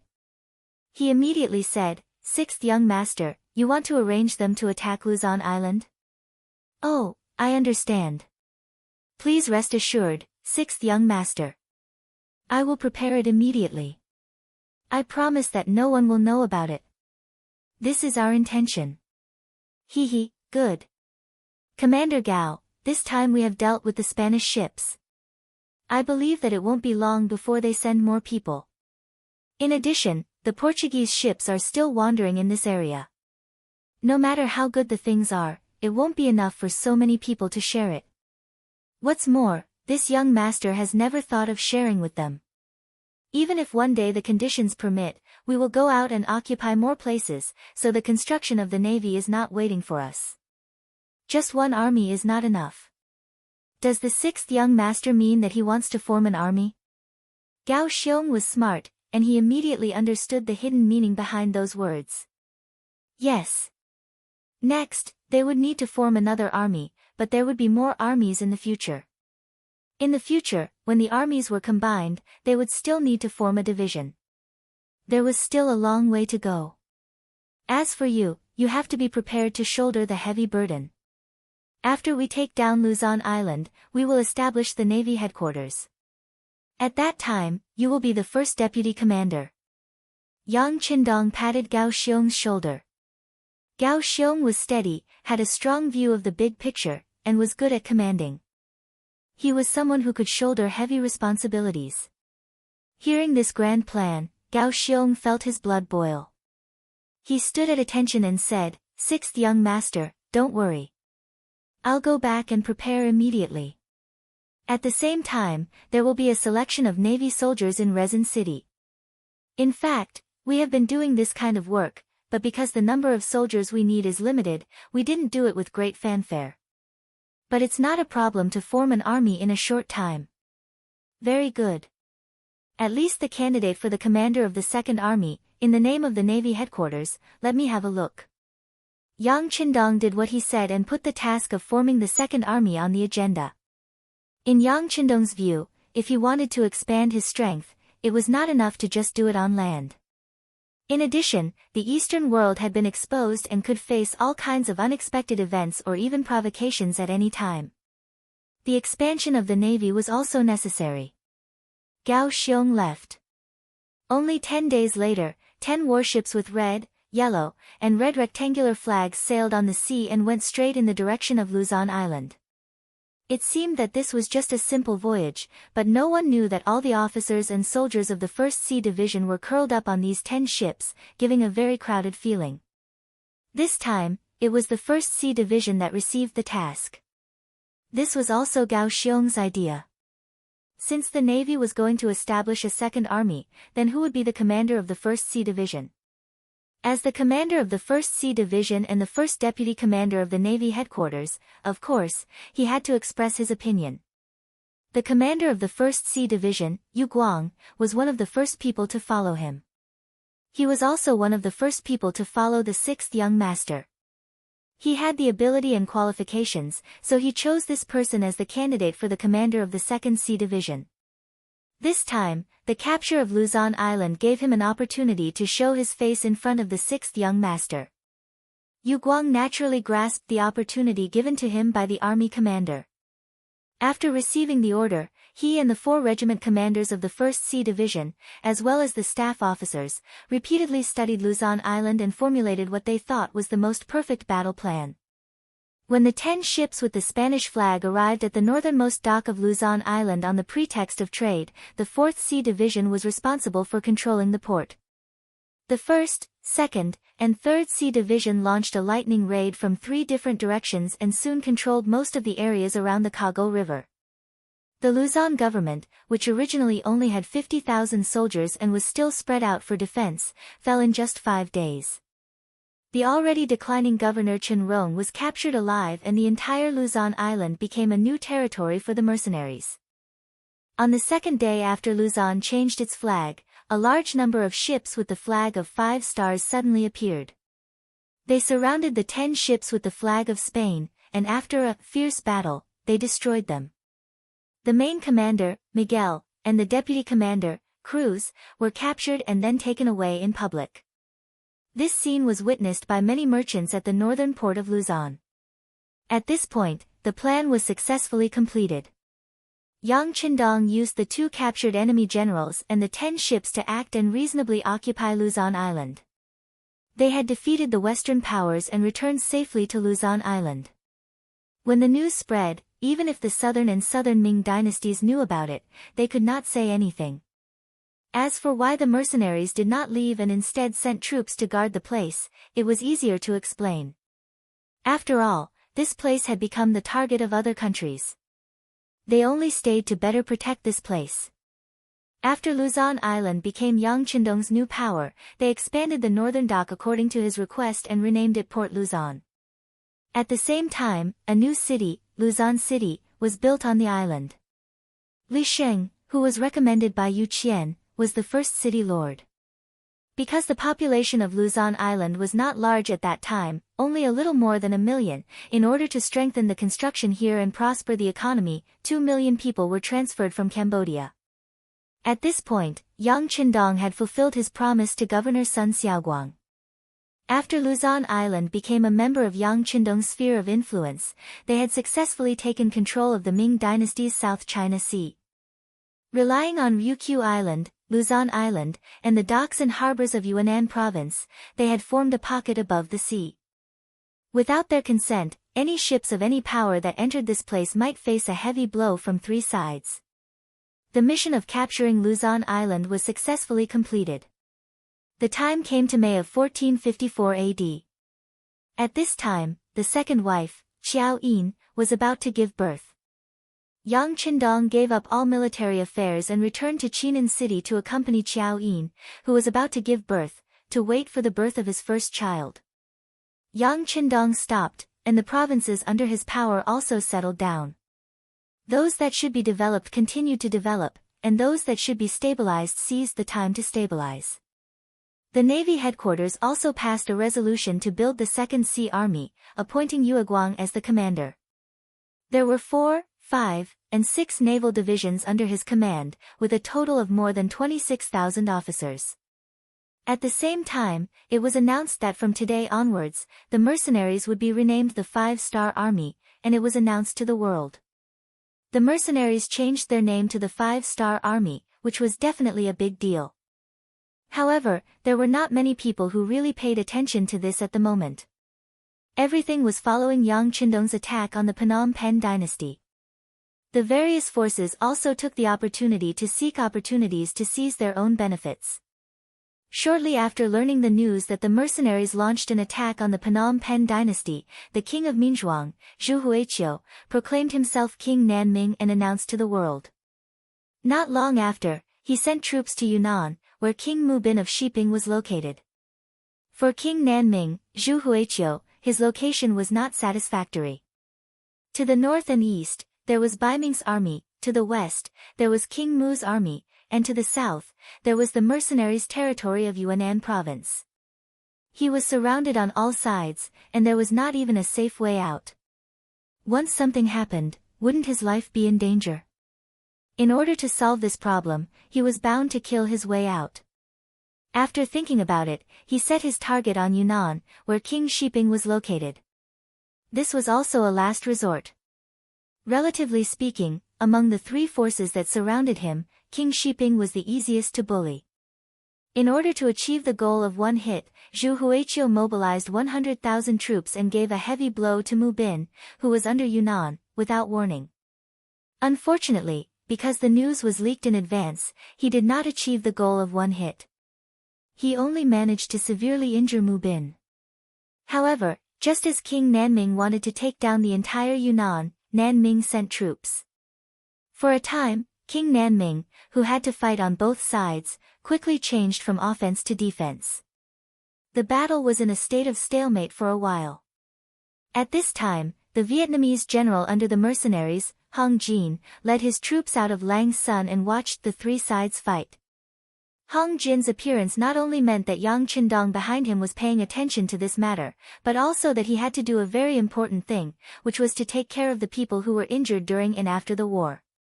As long as they were Han people, they would take them in and arrange their lives for them. Compared to the last time when he spent 10 million taels of silver to buy Baiming, Yang Qindong did not spend money this time. Instead, he just picked people up. Facts had already proven that every time a piece of land was occupied, a large number of Han people would be needed to occupy it. Although after the last incident, Yang Qindong still had more than 3 million Han people in his hands, compared to the expansion of his forces, this number was clearly not enough. Chapter 932. Restoring the glory of the Han people and bringing them to the top of the world had always been Yang Qindong's life goal that had never changed.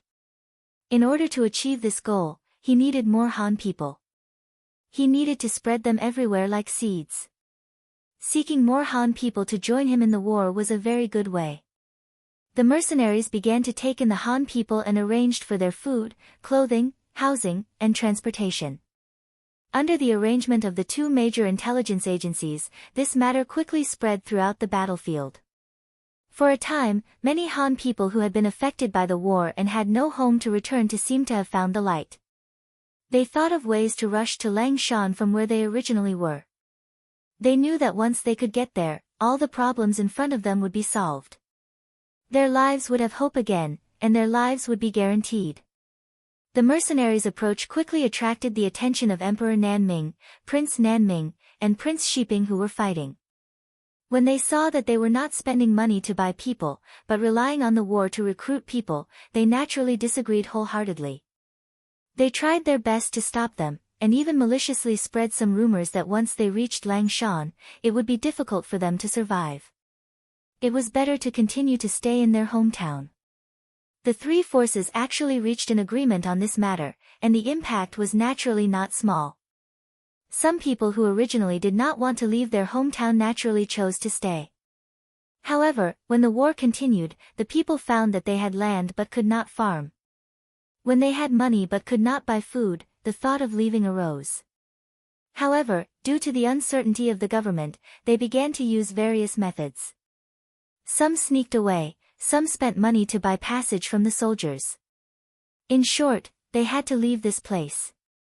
They had to leave this place where they could lose their lives at any time in the war. As a result, there would be people rushing from all directions to the entrance of Langshan every day. General Hong Jin had prepared a large amount of food and was waiting for them.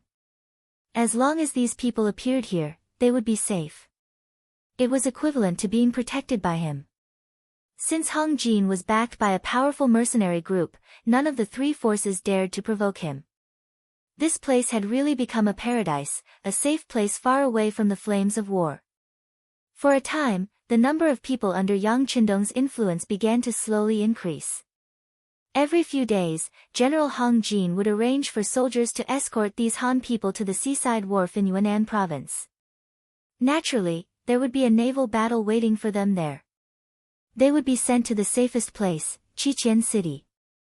Zhu Qiyu and Zhu Qizhen of the Ying sect were truly brothers. The southern Ming Empire had already started the war, and the northern Ming Empire was also preparing for war. Dai Zong issued an edict to change the name of the northern Ming Empire's territory to Liaodong. At the same time, he recruited 100,000 cavalrymen from there for the expedition to the west. At the same time, they also bought war horses in Liaodong. They wanted to build a strong cavalry force to the world. However, the number of warhorses in the Liaodong region was limited, and many of them had to be purchased from various forces in the grassland. If one were to talk about who was the strongest in the Mongol Empire and who had the most horses, it would undoubtedly be First City. Shicheng was built by Yang Qindong with a lot of effort. In terms of personal effort, it was far more than Qiqian City. For Qiqian City, he only took out a lot of things from the warehouse and put forward some feasible suggestions. It was far from Shicheng, which was built by him alone. Shicheng was the first Siamese city built by Yang Qindong on the grassland. It had political significance and symbolic significance. It was also the economic and cultural center that he built personally. It was a model city. Not only did it have the largest commercial street in the grassland, but it was also the largest vegetable base, grain foundation, and warhorse breeding base in the grassland. As early as when the city was being built, Yang Qindong spent a lot of money to buy a lot of stallions at a high price. He also hired many experienced horse breeders to breed and cultivate the war horses. After 2 years, there were finally results. The number of war horses began to increase, and Shicheng became the largest war horse breeding base in the grassland. In fact, the breeding of war horses was not difficult. As long as there were talents and materials, it could be built. Moreover, the climate of the grassland was suitable for the growth of war horses. However, other people could not do this. It was not that they were not determined enough, but that they did not invest enough. Just like when the Tang Empire was established, because they invested enough, the war horses were quickly cultivated, which led to the defeat of the Turks. Now, with strong financial resources and the existence of the mercenary army, there was no need to worry about anyone targeting them. The scale of the warhorse breeding base was getting bigger and bigger, so Bai Ming had no choice but to target them. Naturally, even if Bai Ming had such thoughts, he would not dare to openly snatch it. According to the report of the Xian Mansion's chief soldier, Shi Wanshan, the combat strength of the mercenary army in the first city was very strong. Just the combat strength of a new army was daunting. Not to mention, there were more than 20,000 mercenary cavalry in the North Desert City, which was thousands of miles away from the first city. Once there was danger here, the other party would arrive in less than 3 days. If one wanted to snatch it by force, there would be no other result other than asking for trouble. Since they could not rob them, they could only consider spending money to buy them. However, Bai Ming's money was used on the training of millions of new soldiers and the development of guns and cannons. How much money would they have to buy war horses? Moreover, the price of a good war horse was not cheap. It must be said that there were indeed some talents in northern Ming. Soon, there were ministers who proposed to buy horses on credit. For example, they were willing to use the future expenses of the mercenaries to offset the cost. There were also people who proposed to borrow money from the Yang family bank in northern Ming. Since businessmen could take a loan, why couldn't Bai Ming do it? These suggestions made Zhu Qiyu, who was having a headache, overjoyed. He immediately agreed. On one hand, he arranged for Chief Eunuch Jining to negotiate with the person in charge of the Yang family bank in the capital. On the other hand, he sent an urgent message to Deng Chang, who was guarding Xian City, to go to Shicheng City to negotiate.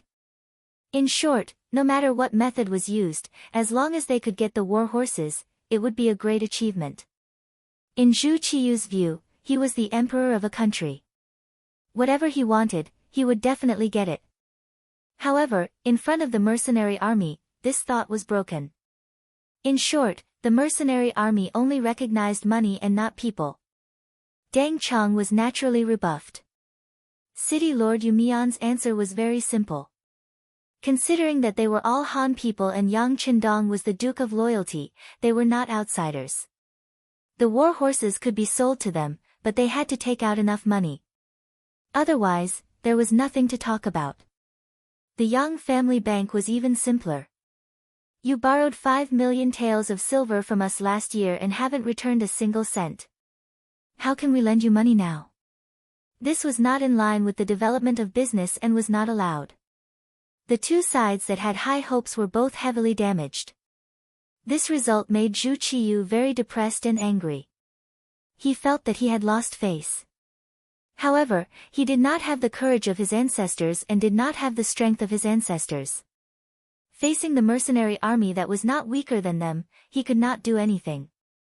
At this time, the North Korean envoy came to Baiming and came to pay tribute like in the past. All of this happened because of this tribute. In 1338 AD, the Goryeo king sent Li Qingui to attack the new, Gan-Dusi region.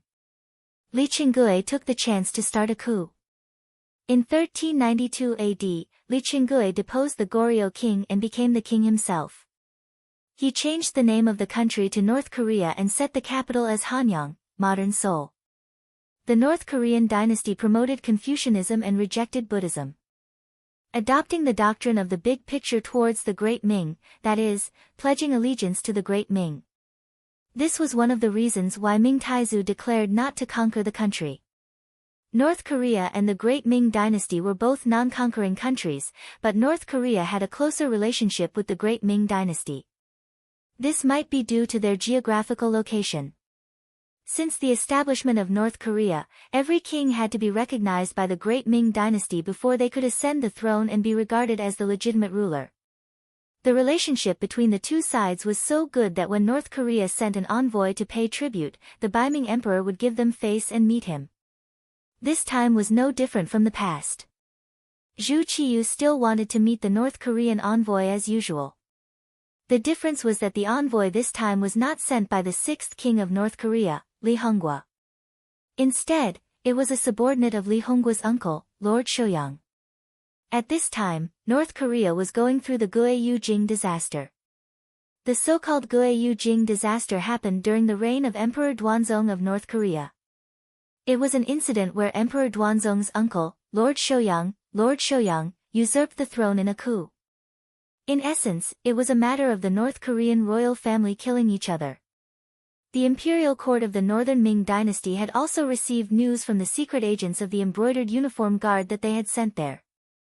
However, considering that this was another country's internal affairs and that the Northern Ming dynasty had many headaches, they did not pay much attention to it. Perhaps the Baiming imperial court already knew, or perhaps they did not know and did not care. In short, the current situation in North Korea was gradually becoming clear. Li Hongwa's faction had the upper hand. This time, Zheng Linji, who came as a special envoy, was the person Li Hongwa valued the most. Zheng Linji had just been appointed by Li Hongwa before he came to Baiming. He was the leader of the North Korean Yi dynasty's highest administrative organization, the parliamentary government. He was at the first rank and was equivalent to the Prime Minister or Prime Minister of China. Sending such an important minister over was only for one thing. That was, once Li Meng completely defeated Li Hongxian, he would have a legitimate reason to request Northern Ming to make Li Meng the new king. Zhu Qiyu, who was at the banquet, did not care about the North Korean matter. Perhaps in his opinion, it was not a big deal. North Korea was just a small country and did not deserve his attention. However, Zheng Linji, who felt good about himself, did not think this way. When he came, Li Hongwa told him that in order to get Baiming's support, he could do some things to show their existence. For example, the issue of mercenaries. Chapter 933. During the banquet, seeing that Dai Zong and Zhu Qiyu were not in high spirits, and even when they were drinking, Zheng Linji asked in a low voice, "Great Emperor of the Great Ming Dynasty, is there something bothering you? Why don't you tell me, maybe I can help you with some ideas." You? Zhu Qiyu raised his head slightly and sneered. He didn't mean to look down on North Korea, but he clearly looked down on North Korea. In his eyes, he never treated North Korea as a dish. If he couldn't solve the problem, what could the other party do? Zheng Linji didn't get angry when he saw Zhu Qiyu's disregard. He knew very well that his identity couldn't enter the other party's eyes. It's just that he came with a mission, so even if he didn't want to talk, he had to. Seeing that Zhu Qiyu didn't intend to speak again, he took the initiative to say, "Great Emperor of the Great Ming Dynasty, I guess that you have a headache because of the warhorse." Zhu Qiyu, who didn't care at first, became more focused this time, and when he looked at Zheng Linji, he became more formal. Seeing that he had successfully attracted the other party's attention, Zheng Linji was happy and continued, "If it's because of this matter, I really have a way." Oh. This time, Zhu Qiyu was even more surprised. He didn't expect that a small vassal state's minister would have some knowledge. If it was in the past, maybe he wouldn't care, but now, with a desperate mentality, he nodded and said, "Okay, then let's go to the palace after the banquet." "Thank you, Great Emperor of the Great Ming Dynasty." Zheng Linji nodded happily. He was excited that he had taken the first step. Thinking that this time, he could get the attention of the Great Ming Dynasty's emperor, then there would be no twists and turns and problems when Li Ji was conferred the title of king in the future.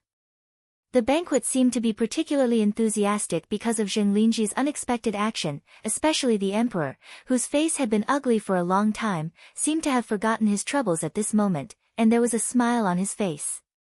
The other ministers didn't know the reason, so they could only make various guesses in their hearts. After the banquet, Zheng Linji was still sent back to the relay station by the carriage.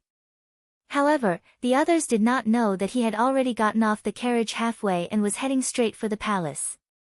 The mercenaries, or rather, the 5-star army, were getting stronger and stronger. Zhu Qiyu felt a strong sense of crisis. Therefore, he didn't dare to trust anyone in a meeting like this. He just let the chief eunuch Jining take care of everything. When he saw Zheng Linji in the palace, Zhu Qiyu's expression had returned to its usual calm. "Greetings to the great emperor of the Great Ming Dynasty." As soon as he entered the side hall, Zheng Linji knelt on the ground with a pious expression. "Envoy, there's no need to be so courteous. Why don't you talk about what you discussed with me earlier?" Zhu Qiyu stretched out his hand and gestured for them to rise. "Thank you, Your Majesty." Zheng Linji slowly got up from the ground and explained his plan. If they want war horses, the best place to get them is naturally in the beginning city. Unfortunately, they have already forgotten who gave them everything they have. There is no land under the heavens. The actions of the 5-star army are indeed rebellious. Okay, envoy, you don't have to judge these. Let's talk about your plan. Zhu Qiyu said with displeasure. The 5-star army had already disobeyed his orders. This was naturally a provocation to the imperial power. He was not happy, so why would he bother others to talk about it in front of him? After Zheng Linji was reminded of this, his expression showed a bit of nervousness. He knew that he had to get some solid goods after all. Otherwise, he was afraid that the great Ming Emperor would drive him away. Your Majesty, although there are many war horses in the beginning city and they can even be said to be strong, they have a fatal flaw. That is, everything they need must be transported by sea. As long as we can cut off this route, it is equivalent to holding down his weak spot. At that time, won't Your Majesty be in control? Sea route?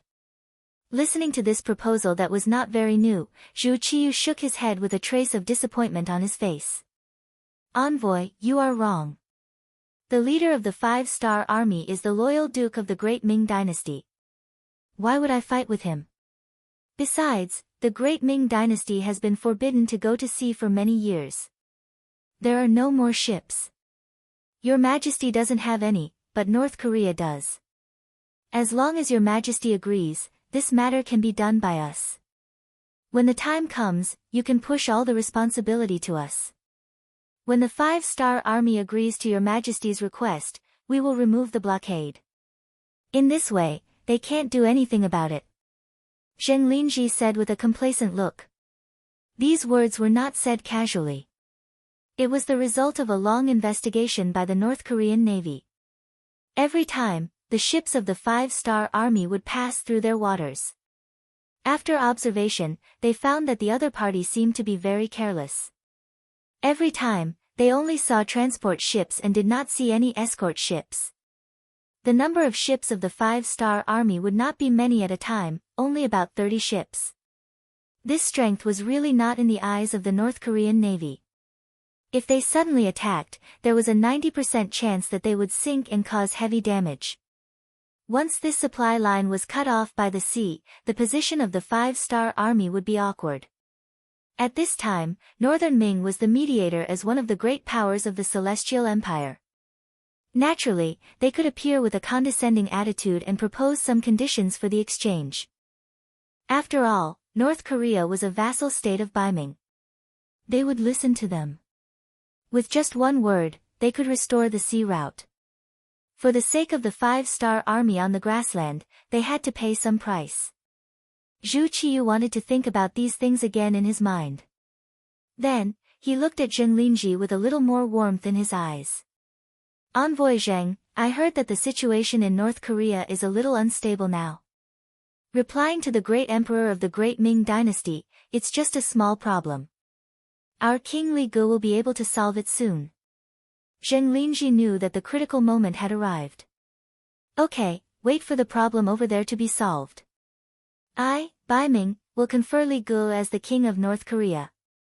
Zhu Qiyu spat out, giving the other party a guarantee. This was exactly what Zheng Linji wanted. He immediately knelt on the ground again. Long live the great Ming dynasty's emperor. Ha ha ha, you may rise. Zhu Qiyu said in a good mood. Finally, there was an opportunity to curb the development of the Five-Star Army. Moreover, he didn't have to do anything himself. In other words, if any problems occurred during this period, he could naturally stay out of it. He would definitely agree to something that didn't require him to do anything and could still benefit from. Zheng Linji left happily. The next morning, he hurriedly left Beiming's capital and rushed back to North Korea. An operation to repair the sea route of the Five-Star Army's transport ships immediately began preparations. Because only Zhu Qiyu, Chief Eunuch Jining, and Zheng Linji were present during the secret meeting, this matter didn't leak out in Beiming. The capital of North Korea, Seoul, also known as Hanyang. In 1392, the Ri family established the Joseon dynasty and moved the capital to Yangzhou in 1394. In order to express his admiration for the Han dynasty, not the Han dynasty, and his determination to serve the Han dynasty wholeheartedly, Ri Chingguo wrote a letter to the Hongwu emperor, Zhu Yuanzhang, requesting that Yangzhou be renamed Seoul. The Guiyu crisis was coming to an end. The power of the sixth king, Ri Hongwu, was being weakened step by step. Ri Honggua's uncle, Lord Shouyang, had the upper hand. Now, Zheng Linji had rushed back from Beiming and brought the support of the Emperor of Beiming. The next step was to replace him. Li Honggu, who had already seized the military and political power, now had the entire Korean navy in his hands. After hearing Zheng Linji's report, he summoned another important minister, Han Mingjin, to discuss the matter of the navy intercepting the Five-Star Army's transport ships. Han Mingjin, born in 1415, was a Korean and was a famous minister in the early years of the Joseon dynasty. He helped Li Honggu plan the Guiyu crisis and finally seized the throne. He was called Zhang Liang by Li Honggu. The three of them discussed the important matter in the study. After an hour, Han Mingjin left first. He had become the commander of this operation. Now, he had to make many preparations for the sea operation. Seeing him leave in a hurry, Zheng Linji walked out with Li Honggu. Lord, Han Mingjin doesn't seem to agree with us taking action against the Five-Star Army. You still sent him to command the battle at this time. Will there be any accidents? Wherever there were people, there would be fighting. Korea's territory was not large and its population was not large, but when it came to fighting, it was very experienced. Just like Zheng Linji and Han Mingjin. Although they were both Li Honggua's subordinates, they still disliked each other and fought among themselves. Li Hongguo was a smart person. He naturally saw these things, but he did not say anything to stop it. It was not that he did not have the ability to stop it, but he was happy to see it happen. He needed a balance. This might be a common method used by the emperor to control his subordinates. There won't be any meaning. Ming Jin is just worried that the 5-star army will take revenge on us. But this time, we have Bai Ming's support. How would they dare to act recklessly? Since he has taken on this responsibility, he will naturally do a good job. This time, we just need to wait for good news. Li Hongguo said confidently. Perhaps he was confident in the plan this time, or perhaps he was confident in the Korean Navy. Or perhaps he simply looked down on the 5-star army's strength. It was only a force that originated from the great Ming dynasty's duke. Could it really scare him? He really did not know what the Bai Ming emperor was thinking. He couldn't even control a subject. It was no wonder that the great Ming dynasty was divided. Of course, Li Hongguo did not know that he was looking at the sky from the bottom of a well. He also did not know that his stupid arrogance had caused him to provoke an opponent. The entire Korea would be completely destroyed because of his actions. Chapter 934. As usual, a fleet of 30 ships was passing through the Korean Strait between North Korea and the Japanese Empire. The 5-star flag hanging high in the sky showed their identity. Chu Gang, the second commander of the 3rd Division, was looking ahead with his binoculars from time to time. Chu Gang was originally just a battalion commander. He worked his way up from the bottom of the ranks. A while ago, when he was dealing with the Kim Bien dynasty, he made a great contribution and was promoted to the commander of the 2nd Division. This was also his first time escorting and transporting supplies as a commander. Now that he had become a regiment commander, his status was different from before. The phrase, "stand higher and see further," was exactly what he was feeling at this moment. Looking ahead, North Korean ships would appear in the Korean Strait from time to time, which made him very unhappy. These annoying flies. I didn't like them when I passed by here before. I will find a chance to teach them a lesson. He had been on this transport route several times before, but not as a commander. Even when he saw North Korean ships staring at them, he just didn't like it. But now, he was a commander. According to the rules of the Cold Front, he could now submit a report to the 6th Young Master. He decided to finish the mission and go back to explain the dangers of North Korea. Although he didn't think that the other party would dare to do anything to him, the feeling of being watched was very uncomfortable. The fleet continued to pass through the strait. The number of North Korean ships was increasing, reaching more than 200 ships. Chu Gang, who was standing in the command room, felt a little strange. What's going on? How come there are so many North Korean ships this time? They won't dare to attack us. A staff officer next to him answered aloud. Anyone could hear the arrogance in his voice. What was the Cold Front? It represented the strongest combat power.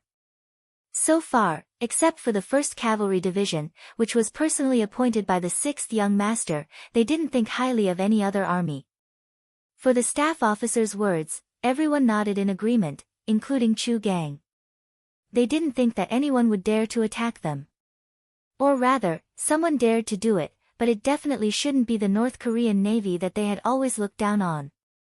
Regardless of whether you believe it or not, more and more North Korean ships appeared, and they came within 100 meters of the ship under the flag that they wanted the mercenaries to stop the ship for inspection.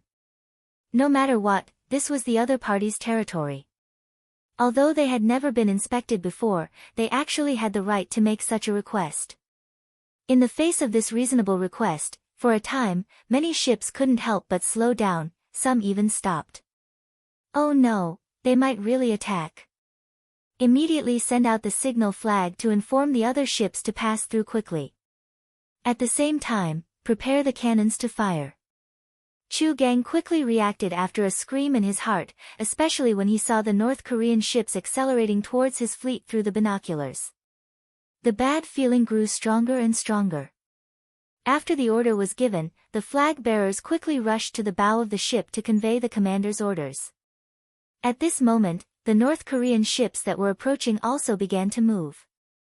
They first accelerated and rushed to the side of the Five-Star Army's fleet. Then, in a planned manner, 7 or 8 ships surrounded one of the Five-Star Army's ships. The deck of the ship was filled with North Korean soldiers holding bows and arrows. When the distance was less than 100 meters, the bows and arrows rained down like rain. The long-prepared attack began. They didn't prepare, or rather, they didn't think that a small North Korean would dare to attack them. The moment they met the enemy, the Five-Star Army suffered a loss. A few of the Five-Star Army officers that were prepared to shout were shot by arrows, either dead or injured. This was a battle that they weren't prepared for, and it was also an unequal battle. Since they weren't prepared, and the number of ships was 8-1, the 2nd Regiment of the 3rd Sea Division fell into a difficult situation as soon as they met the enemy. Dozens of officers and soldiers were caught off guard and shot by the arrows. They either fell to the ground or fell into the hands of the soldiers. The Five-Star Army, which only had 2 battalions guarding the ships, fell into a disadvantageous position. Considering the fact that they had to escort more supplies, the 2nd Regiment didn't send out all of its members. The 1st Regiment only sent out 2 battalions of the 5 battalions. Even with the addition of the commander and some officers, there were only about 800 people. Divided into 30 ships, there were less than 30 soldiers on each ship. The North Korean Navy sent out more than 200 ships and more than 10,000 soldiers. This kind of disparity, in addition to the fact that one side came prepared and the other was unprepared, the battle instantly became one-sided. After the North Korean ships gained the upper hand, they quickly began to close in. When the distance between them was less than 20 meters, a large wooden plank that had been prepared beforehand was thrown out, forming a temporary passage between the 2 ships. Fire the cannons. Commander Zhou Gang on the main ship saw that the situation was getting worse and worse. He first took a gun from the staff officer beside him and shouted. At this moment, his eyes were red. The fleet was under attack, and as the commander here, if he couldn't solve the problem, then whether he returned or not, only death would await him. Whether it was for his duty or for the dignity of Ling Feng, he couldn't afford to hesitate at this moment. Commander, our ships are too close to the enemy's ships. If we fire now, we might hurt our own people. When the cannoneer heard the order, his face was first shocked, then he said with difficulty. Don't worry so much, the ships that stopped have no chance of leaving. Even if the soldiers die, we can't let them and their supplies fall into the hands of the North Koreans. Quickly fire the cannons. The situation was so tense that Zhou Gang didn't have time to think about so many problems. What he needed to do now was to fire the cannons at the North Korean Navy and then take advantage of the chaos to buy time for the other ships to retreat. Following the commander's order, the cannons sounded and landed on a North Korean ship, causing a huge explosion and flames to rise into the sky. At the same time, the soldiers of Ling Feng on the various ships began to fire back. Bullets flew out and landed in the North Korean Navy's camp, causing the soldiers to fall one after another. A chaotic battle had begun. Cannon fire came one after another. At this moment, Zhou Gang didn't want to save ammunition anymore. In order to turn the situation around, what he needed to do now was to use up all his ammunition in the shortest time possible to deal a heavy blow to the North Korean Navy and provide cover for the other ships to leave. It was obvious that it was impossible to continue forward. Commander Zhou Gang gave another order, so the ships turned around and sailed back to the sea. At this moment, it was impossible to complete the transportation mission. The only thing they could do was to minimize the losses. The bullets and arrows collided. If this was on land, with the advantages of guns, they could definitely fight back and retreat at the same time, causing heavy damage to the enemy. However, this was the sea. The space on the ship was limited and there weren't many places to dodge. Many soldiers were forced to retreat to a corner and were shot to death by the arrows. The battle had only lasted for half an hour, but the soldiers on 3 ships had already been killed and the ships had been taken over by the North Korean Navy. Concentrate the last of the cannons and sink those 3 ships. With a face full of joy, Zhou Gang gave the order to fire his own ships. Since the ships had already been taken over by the enemy, they couldn't snatch them back. Now, they could only sink them and not let the enemy gain any benefits. At the same time, order the other ships to retreat quickly. Don't fight. Tell the soldiers that we will definitely take revenge today, but for now, we should immediately leave the battlefield. Zhou Gang's eyes were red as he gritted his teeth and ordered the fleet to retreat. Orders were issued one after another, and cannonballs flew down, hitting the 3 ships that were about to become their spoils of war. One of the cannonballs unfortunately landed on another ship that was retreating, and a raging fire seemed to illuminate this part of the sea. From the start of the battle to the end, it was less than 4 hours. The 5-star army had lost 4 warships, and more than 500 soldiers were dead or injured. This kind of loss was more than 50% of the naval battle. It was the greatest loss since the establishment of the Cold Front Navy. Zhou Gang, who had retreated far away, stood at the back of the ship. Looking at the huge fire in the distance, his eyes were red as he swore that he would definitely take revenge for today. He would definitely make the North Koreans pay a heavy price for what they had done today. Han Mingjin stood on the largest North Korean ship and looked at the 5-star army ships that were slowly retreating. He didn't say anything for a long time. "Sir, should we send someone to chase after them?" A Marine general came forward and asked. "No need. Our mission is to prevent them from passing through here. Now that we have achieved our goal, we can retreat." Han Mingjin shook his head and rejected the suggestion to continue chasing. Then, a trace of worry appeared on his face. A power that even the great Ming dynasty had to be wary of, and now they had taken the initiative to provoke them. What kind of consequences and effects would there be? Han Mingjin didn't dare to think about it, but his gut feeling told him that they seemed to have done something wrong this time. They seemed to have to pay a price for it. However, no matter how much Han Mingjin thought about it, he would never have thought that this would be the beginning of their North Korean destruction. From now on, there would be no North Korea in the world. Zhou Gang took advantage of the advanced nature of the ships and quickly left the battlefield. After leaving the Korean Straits with 26 ships, he reported the details of what had happened to the Navy headquarters in the form of a telegram. At the same time, he requested to be dealt with. The Navy headquarters telegram room was also in chaos after receiving this telegram. Vice Commander Gao Xiong, who was in charge, didn't believe the contents of the telegram. He didn't believe that someone would take the initiative to make an enemy of the 5-star army. Chapter 935. Call back immediately and confirm if it's true. Hurry. Although Gao Xiong knew that the officers under him would not have the guts to make a false report, he still needed to confirm it. Soon, the verified telegram was sent back. Zhou Gang used his head as a guarantee. Gao Xiong knew that things would not go wrong. He quickly said to the adjutant beside him, "Let's go to the palace." At this moment, the palace of Qiqian City was extremely tense. It was only because the second madam was about to give birth. According to the authoritative doctor, Zhao Yanmei, the child should be born in a few days. Because of this, the atmosphere in the palace was extremely tense. When someone walked past the second madam's palace, their footsteps would be much lighter, as if they were afraid that they would make a noise and disturb the madam. That would be too great a crime. Yang Qindong, who had always been calm in the face of trouble, also showed the nervousness of being a father at this moment.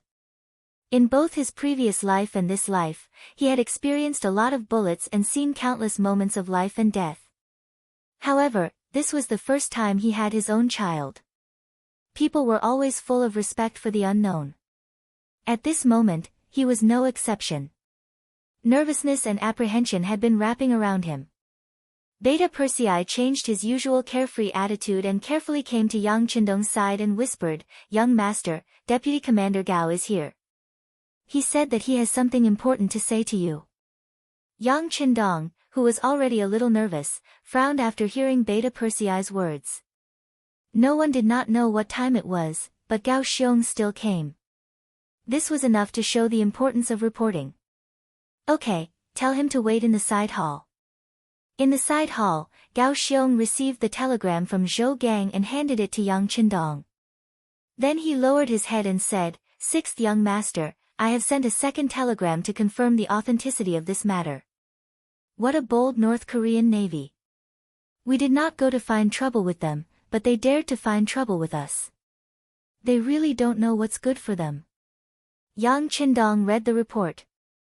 After seeing that 4 ships had sunk and nearly 500 soldiers had died, he suddenly slammed the table. His eyes were filled with a terrifying light. Yes, I am also responsible for this matter. Our Marine headquarters has never paid attention to this problem.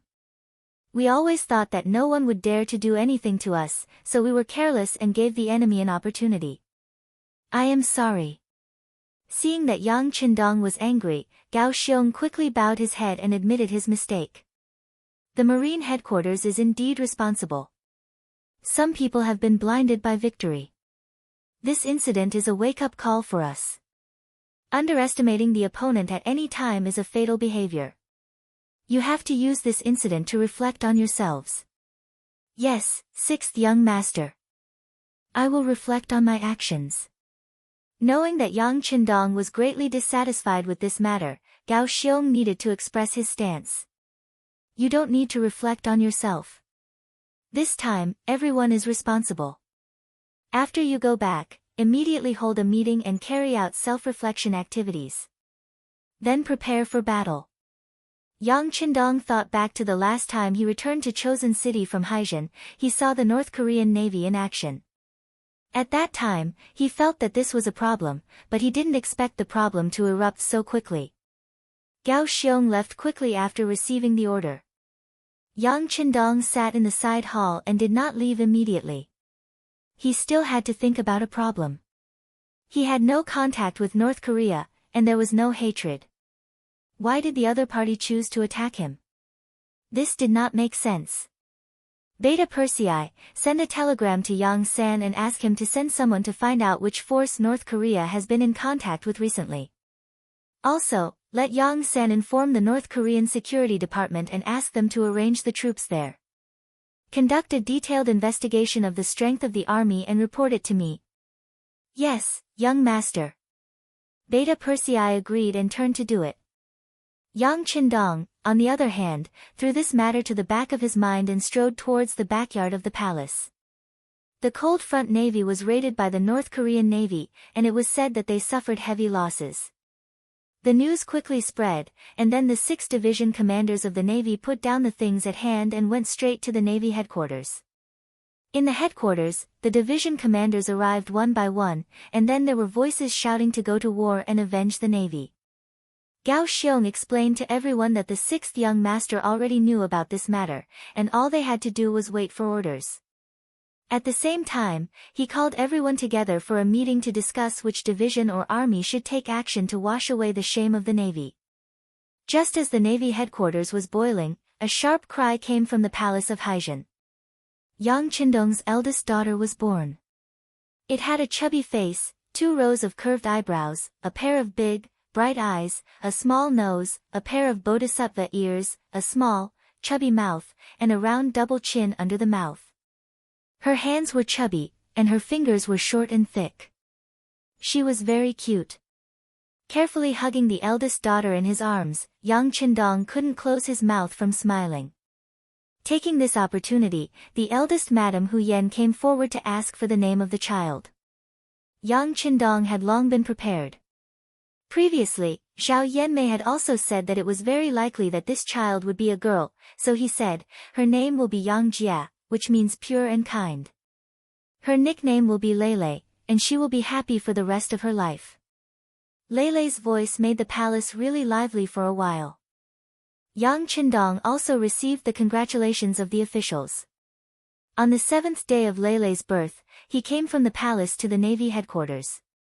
At this time, the Navy headquarters was full of officers, and there were 2 generals with gold stars on their shoulders. They were the 1st Sea Army Commander Gao Xiong and the 2nd Sea Army Commander Yu Guang. You're all here, then sit down for the meeting.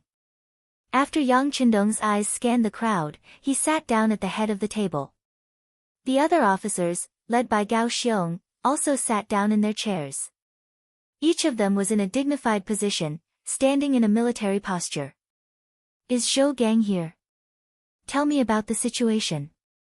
After sitting down, Yang Qindong took the lead and said. As he spoke, Zhou Gang, who was in the last row of the meeting room, stood up. He was just a captain, and according to the rules, he was not qualified to participate in such a high-level meeting. It was only because he was a participant in this battle that he made an exception. Sixth young master, the situation is like this. Although he had reported the ins and outs of the situation more than once since returning to Crimson City, this was the first time he reported in front of the sixth young master. After a quarter of an hour, Zhou Gang finished his report. In the end, he asked for instructions as a participant. Sixth young master, this battle was completely unprepared. Many of our comrades died miserably. Facing the enemy who was already prepared, some of them did not even have the chance to shoot. But even so, none of them retreated. They fought with their fists, feet, and even teeth.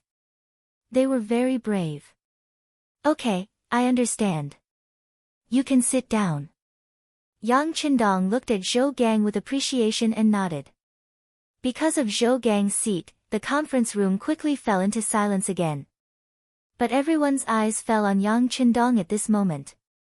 Obviously, they were all waiting for an order, an opportunity to take revenge on North Korea. Not letting everyone wait for long, under Yang Qindong's signal, Beta Persei first wrote some documents and sent them one by one to the 2 commanders and 6 division commanders. Everyone, take a look. This is the information from the Security Department. More than a month ago, North Korean envoy Zheng Linji entered Baiming's Kyoto to pay tribute. And it was also more than a month ago that Northern Ming had proposed to buy horses from the Prairie City. However, because they wanted to trade on credit, they were rejected by us. The two things that seemed to be unrelated were now mentioned by Yang Qindong together, and the faces of several officers became dark. So, North Korea's attack at sea should have a lot to do with Baiming? Just as everyone's thoughts were changing, Yang Qindong once again gestured to Beta Persei, and another document and map were sent to the hands of the officers above the division level. These are 2 maps of North Korea obtained by the Intelligence Department. They clearly mark the deployment of the North Korean military forces. After comparison, the 2 pieces of information are consistent. It should be true and credible. If you have any opinions, you can speak up. What else is there to say? Of course, we'll fight. This time, no matter who ordered the North Korean Navy to fire at our 5-star army, it's a provocation. They should be prepared for our retaliation. Deputy Commander Gao Xiong was the first to speak. It seemed that Gao Xiong was a little agitated and even a little straightforward, but in fact, he had already expressed his attitude. The enemy this time was only the North Korean army, and it had nothing to do with Baiming. This was also the reason why Yang Qindong wanted to explain the North Korean diplomatic mission to Baiming to everyone first. If he didn't make some things clear now, the officers below would inevitably figure it out. If this matter was related to Baiming, then after the war with North Korea, would they fight Baiming? Even if the Great Ming dynasty had been divided into the south, Baiming's territory was still not small. A lot of preparation was needed to take down Baiming. With Yang Xie's current strength, he didn't have the appetite to take down Baiming. It wasn't that the 5-star army wasn't strong enough, but that Yang Xie wasn't strong enough. If they fought now, there was a high chance of winning the final victory. But what about after they successfully occupied it? How would they manage such a large territory? How would they arrange for the Han people? Yang Qindong's goal was to let the Han people live a good life. He wanted them to walk at the top of the world and become the most respected race in the world. If they only took down Baiming but couldn't manage it, and instead let the people live a bitter life, then it would go against his original intention. This wasn't what Yang Qindong wanted to see and hoped for. Chapter 936. Therefore, it's not that Baiming can't fight, but they must be prepared. It's best if they can receive it safely. Even if they can't, they must think about all kinds of things to deal with after the war. With the current strength of Yang Xie, he can't do this, so it's better not to move and continue to accumulate strength. This is one of the themes of Yang Qindong's meeting today. Fighting North Korea is fine, whether it's to show the dignity of the five-star army or to avenge the dead brothers, this war must be fought. But it must not involve other people, especially Baiming. No one is allowed to cause trouble, otherwise, it will be asking for trouble. Gao Xiong saw this and immediately expressed it with practical actions. Those who can become officers of the army and division are all smart people. They all stood up and expressed their opinions one by one. There is only one purpose, and that is, this time, only the North Korean army is targeting them, and they only want to fight the North Korean army. The strategic goal is set, then it's time to choose the army to fight.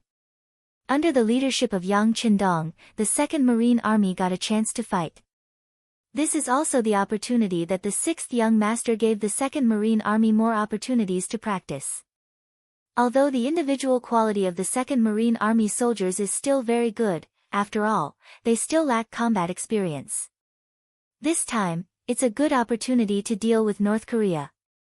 Next, they just need to wait for them to come up with a battle plan. After leaving the Navy headquarters, Yang Qindong went to the Qing city lord's mansion again to plan who to send to North Korea. In history, North Korea is like a willow tree, always used to fall with the wind. Yang Qindong naturally has no good impression of such a country, and this time, they dared to provoke him, so there's no need for them to exist. Arranging 200,000 Han people to enter North Korea is the task Yang Qindong gave to Yu Qian. Because of this matter, Yu Qian was both happy and in pain. In his eyes, this 6th young master was a bit too belligerent, and the direct result was that the Han commoners were increasingly lacking. As long as there were knowledgeable commoners who had a sense of nationality, they would always be sent to other places. Even now, some of the large factories in Crimson City were lacking in manpower. Because of this matter, the directors of those large factories had often come to find him to vent their anger, making quite a bit of trouble. She knew that Yu Qian was a hard-working person, so as long as you looked for him because of work, needless to say, he would never get angry. However, this made Yu Qian suffer. Yang Qindong was the one who gave the order to transfer people away. His subordinates did not dare to ask the 6th young master for an explanation, so they all came to him. How could he not be in pain? But on the contrary, every time Yang Xie sent out a few Han Chinese, it meant that Yang Xie's territory had expanded and the Han Chinese's influence had increased. Yang Xie's life in the future would be better. As a Han person with a strong sense of national pride, Yu Qian felt very happy about this. He was very optimistic about Yang Qindong's way of doing things. In his view, the Han people had the best history of civilization, the highest intelligence, and even the kindest heart. They were educated, courteous, and open-minded. They should be the rulers, and should not drag out an ignoble existence under the oppression of the foreign races. Yang Qindong was working hard to do this step. Since he had caught up with this good era, of course he should do his best to cooperate with him. Therefore, whenever there was a need for cadres, half of the city lord's mansion would be taken away. When another batch of cadres was finally formed, it would not take long for them to be taken away again. Even his own son was sent out. However, he was not angry at all. He was still in pain and happy at the same time. He was happy and happy at the same time. This time, Yang Qindong came to ask for people again. Yu Qian gritted his teeth and decided to take away another 200,000 people. But considering that if this continued, the Han population would become smaller and smaller, and in the end, they would not be able to make ends meet. Thus, he couldn't help but remind Duke Zhongdan of the Han people that were brought back with money. Other than the elderly and children, there are less than 2 million adult men and women left after several transfers. Moreover, most of them are illiterate. It is too difficult to train these people without any foundation. I'm afraid that it won't be so easy next time. Rest assured, City Lord. The south of the Great Ming Dynasty is currently at war and I have already arranged for people to take in the Han commoners. At that time, there will be many homeless commoners who can no longer live and will be transported to Crimson City. There will be a large number of them and it will be enough to make up for the shortage. However, it will take a lot of effort to train them. After all, in the future, they will represent the Han people and go to various places to be masters. In terms of quality, they must be improved. I do not wish for their gluttony and laziness to lead to the dissatisfaction of the other races. If that is the case, no matter how many troops we have, it will not be enough. Yang Qindong replied with a smile. While he was exporting, he did not forget to import. He repeated this process over and over again. The commoners who entered Crimson City were ignorant and poor, while the commoners who left were knowledgeable and knowledgeable. Under their influence, the areas under their rule would definitely develop better and better, and the overall situation would also become better and better. Good, with the words of the Duke Zhongdan, this old man is relieved. Yu Qian smiled with satisfaction. He was very much in favor of Yang Qindong using the people to influence the people, using culture to influence the culture of the foreign race, and using habits to influence the culture of the foreign race. As long as this matter was done well, perhaps after 100 years, or even not so long, it would only take 2 or 3 generations, everyone would be used to the Han people being the most powerful and noble race in the world. They would be used to learning Chinese and speaking the Han language. In the long run, it was possible for the world to become one. Yu Qian promised to give another 200,000 people who were already educated and had a certain level of skills. This was equivalent to having the cornerstone to enter North Korea. Next, Yang Qindong successively gave orders to Shicheng, Laos, Vietnam, Cambodia, Luzon, and other places. He asked them to prepare 30,000 to 100,000 people and prepare to move out. At the same time, they were also prepared to accept the same number of people who moved back. Yang Qindong wanted to use this method to make a big change.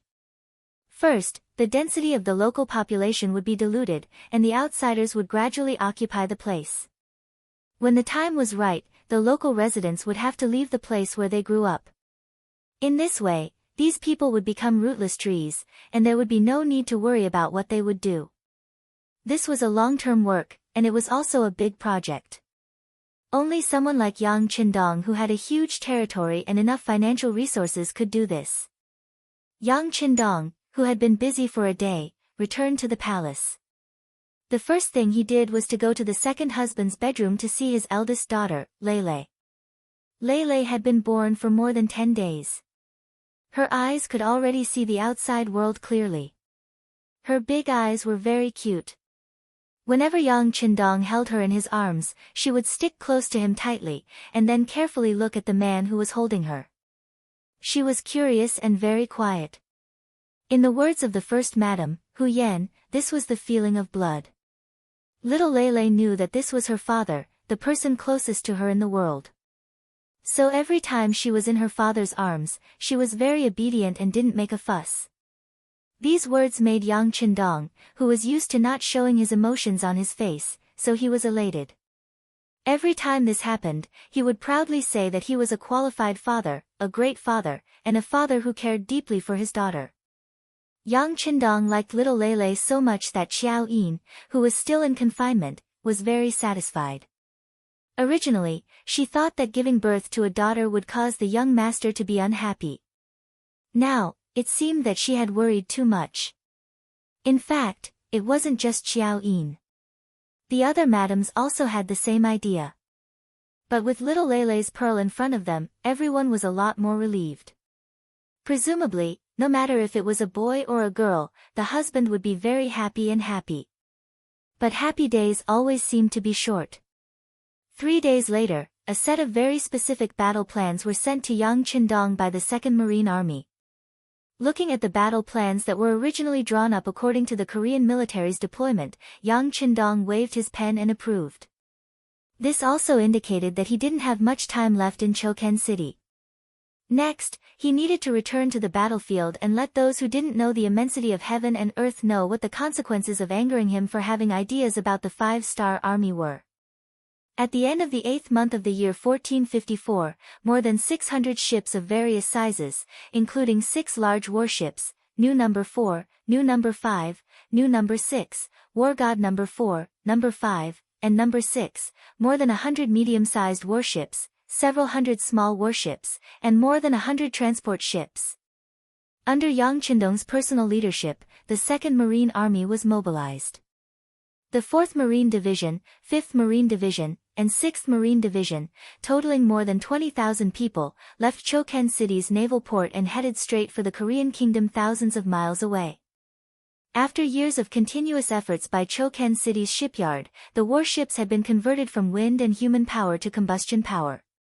The technology couldn't be said to be very mature, especially in terms of flexibility. There was still a lot of room for improvement. But in terms of speed, it was already very fast. Especially those small warships. Once they entered the sea, they were like fish. Whether it was forward or backward, whether there was wind or no waves, whether it was sunny or rainy, their speed was extremely fast. This time, these hundreds of small warships acted as scouts. They guarded the 2 sides of the large fleet and headed straight for the Korean kingdom. Along the way, whenever they encountered a ship that wasn't on their side, they would stop it if they could. If they couldn't, they would use cannons to sink it. In short, they were not allowed to spread the news. Since a long time ago, the 5-star army had taken control of the Ming dynasty's East China Sea. Usually, the number of ships that could be seen here was very limited. This made it easy for them to clean up. Along the way, they sealed off all information. A few days later, they arrived at the Korean Strait and bumped into the first batch of Korean naval forces. Chapter 937. This time, the 2nd Marine Corps came prepared. They were light and did not bring too many supplies, allowing them to reach the fastest speed possible. As soon as they saw their target, they surrounded the enemy ship. Hundreds of small warships surrounded the enemy ship like ants. Lock onto the target, all ships will fire until they sink or surrender. The commander of the 2nd Marine Corps, Yu Guang, asked Yang Qindong in the command room before giving the first order. Yang Qindong, who was also in the command room, did not speak from beginning to end. He just watched everything that happened in front of him as an observer. Since Yu Guang was able to get Gao Xiong's recommendation to be the commander of the 2nd Marine Corps, he should be very capable. In front of people who had been in naval warfare for many years, Yang Qindong would not casually give orders and interrupt the other party's command plan. On the warships of the 2nd Marine Corps, there were fixed cannons. Except for the 6 main ships, the cannons on the other ships were not made in the large warehouse. They were directly made by the shipyard in Resin City. Their weakness was that their attack range was short, the power of the cannons was small, and the accuracy was poor. However, because they were cheap and the cannons were simple to make, there were enough of them. When the 500 warships, not including the transport ships, formed a circle and surrounded the North Korean Navy, and after the siege began, cannon fire filled the sky. One cannonball after another was fired from the warships. One after another, huge waves flashed in the area. If one was unlucky, a North Korean ship would be hit by a cannonball. In light cases, the ship would be tilted and unable to fight. In heavy cases, the ship would directly sink and the people on board would be fed to the fish. This kind of unequal battle only took a little more than an hour and it was already over. Of the 50 North Korean ships, 12 were sunk, 18 were heavily damaged, and the remaining 20 or so were forced to hang the white flag and surrender. From the beginning to the end, not a single enemy ship escaped. After completing the first battle with a high standard posture, the commander of the Sea's 2nd Army, Yu Guang, asked for instructions from Yang Qindong to continue moving forward.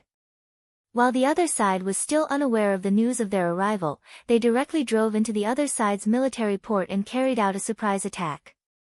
Agreed. Yang Qindong looked at the map and saw that the North Korean Navy's port was only 200 nautical miles away from them. He nodded and approved of the battle plan. General Yueguang immediately gave the order to leave a portion of the ships to clean up the mess, while the other ships headed towards the North Korean Navy port. The main force of the 3 divisions arrived in the evening. At this moment, the North Korean Navy was completely defenseless. The soldiers were eating dinner when the artillery shells fell from the sky. They didn't even need to use the 6 main cabins to open fire. Just the firepower of the other small and medium-sized warships was enough to turn this place into a sea of fire. Then, they took advantage of the night to enter and seize the Navy port in the dark, establishing the victory of the second battle. Even in the middle of the night, the landing of the transport ships did not stop. In the past, who knew how many times they had chosen to train at night? Now, it finally came in handy. C Division 4, C Division 5, and C Division SXS Cold Vanguard warriors landed on land. Armed with 95-style Hwada and 7-star repeating crossbows, they charged straight for the heart of North Korea. On the 6th day of the 9th month, the 4th Division of the 2nd Sea Army, under the command of Ding Yen and the 1st World Cavalry Division, took the lead in attacking Pusan. In just 2 hours, they broke through the Korean army and reached Seoul in just half a month. The 5th Division of the 5th Sea Army, under the command of Hee Gong, and the 6th Sea Army, under the command of Gu Yang, followed. They fought all the way to Pyongyang and chased Li Yong, who had just survived the Gyujing disaster and finally seized the throne and became the King of Korea, to the Yalu River. The reason why it was so simple was not because I was lazy, but because I had no choice. Facing the strength of the Cold Vanguard Division, the entire battle could be summed up in one word: one-sided. All in all, the North Korean army kept running, and the 5-star army kept chasing. Even if the 5-star army didn't chase, the North Korean army would still run. They didn't defend Seoul, and they didn't defend Pyongyang. With the war going on like this, the morale of the North Korean army was already low. It was impossible to organize a counterattack. Lee Illinois brought his important officials Zhang Linji and Han Ming to the Yalu River. His face was still filled with panic. From the start of the war, he received news of cities falling. At first, Lee Illinois was really shocked. Ever since he sent Han Ming to intercept the 5-star army and sink 4 of their ships, he had been waiting for news of them coming to negotiate. Because of this, Lee Illinois couldn't wait to show off his skills in front of the Beiming Emperor. He had even sent an official to the capital of Beiming to report good news to Emperor Daijong. The general idea was that they had succeeded in stopping the 5-star army. Now, they just had to wait for the 5-star army to come. Then, they could state their conditions. Actually, from anyone's point of view, this should be the result. Unless the 5-star army didn't want this route anymore, they would have to lower their heads. As for whether the 5-star army would fight head-on, Lee Illinois didn't even think about it. This was his territory. Although North Korea was small, they had more than 300 ships. Once a war started, it wouldn't be so easy to end it. Once it became a protracted war, he had the port and docks to replenish his resources and manpower. Who would he be afraid of? However, he didn't expect the 5-star army to really attack. Not only that, but the North Korean Navy had defeated their navy so quickly, and there was no news at all. The powerful and invincible North Korean Navy in his heart had been completely wiped out. This was already something that Li Ji didn't dare to imagine. What was even more unexpected was that the North Korean army, which usually looked very capable, was so vulnerable in the face of the 5-star army's attack. Each and every one of them was defending a strong city, but they couldn't even withstand a single round of attack. Their cities were broken one after another, and in the end, they even lost the country's capital. Thinking back to when he was on the watchtower of Seoul, he saw the horde of cavalry sweeping over like a storm. Then, his soldiers didn't even have the courage to fight back. Every time Lee Illinois thought about this, his body couldn't help but tremble. The 5-star army was actually so powerful. Just their aura alone was enough to disperse the morale of his troops. What a powerful existence this was. Before this, he actually wanted to provoke them. He really didn't know what was good for him. Li Gui didn't know that he had made a huge mistake. He didn't know the true face of Mount Lu and was only fated to be in this mountain. All along, the North Korean military was very weak. They didn't have any real combat experience, so they thought that they were the strongest army in the world. They were busy fighting each other every day, and the training and control of the military were completely based on the situation. The civil officials were busy fighting for power, while the military officials were busy earning money. No one cared about the life and death of the soldiers at the bottom. As a result, the military was already extremely weak. Using a set of data as an example, the North Korean army that reported to Lee, Illinois had a total of 150,000 soldiers. This was the so-called standing army. If there was a real war, they could still mobilize 200,000 soldiers from the civilian population. However, more than half of the 150,000 standing troops had been robbed of their pay and salaries. In other words, the generals reported 150,000 soldiers, but in reality, they only had around 60,000 to 70,000 soldiers. This was the total number of people from the Navy and the Army. No matter what, they had such a large territory and so few soldiers. They also didn't have much time to train. Furthermore, they were facing the powerful Lin Feng's army and the world's #1 cavalry division that even Lin Feng admired. Their defeat was already set in stone. After being chased out of his own country, Lee, Illinois was naturally very angry. Fortunately, he managed to escape and even came to Bai Ming's territory. Walking on this black land, he finally regained some of his confidence. How about this? This king will immediately write a letter to Bai Ming's emperor and ask him to send troops to take back everything for us. In Li Il's eyes, the great Ming dynasty was still omnipotent. Even if it was forced to split into the north and south for some reason, a starving camel was still bigger than a horse. Furthermore, the leader of the 5-star army was the Duke of Loyalty personally conferred by the great Ming dynasty's emperor. Lee, Illinois didn't dare to offend his superior. With his only hope, Li Gui led his officials into the Gaizhou Guard office in the Liao capital of northern Ming. At the same time, he wrote an extremely formal letter of credence and had it sent to the capital of northern Ming by the fastest speed possible. Just as Lee, Illinois was waiting for Bai Ming's emperor to come out and make a decision for him, something unimaginable happened. It was something that he didn't even dare to think about before. Gai Prefecture, which was still the same yesterday, was actually surrounded by armored cavalry today. Naturally, it was the 1st Cavalry Division that Yang Qindong personally conferred. After experiencing the destruction of Kim Bien dynasty, the destruction of Luzon, and the destruction of North Korea, their forces had suffered losses, and they had not had time to replenish. It seemed that there were only more than 5,000 people, but after a long period of killing, each of them exuded a bloodthirsty aura. Even if they were riding on horses, they would give people a feeling that they were the emissaries of hell. It would make people involuntarily afraid and shudder involuntarily. They suddenly appeared and surrounded the Gai Prefecture Guard office. They were ordered by the Heavenly Khan to catch the culprit. Whether it was General Han Mingjin, who commanded the Battle of the Korean Strait, or the new king of North Korea, Lee, Illinois, who was the instigator behind the battle, they were not caught and brought to justice. This made the Navy soldiers hold their breath.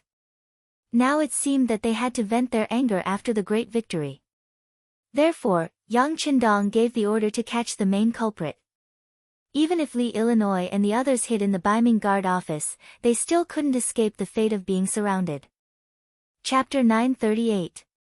This was also the first time that the 5-star army had taken the initiative to attack Bai Ming. Although there had been large and small battles before, they had been forced into a corner. Unlike this time, they came openly and acted as if they were going to attack the city if they didn't hand over the captives.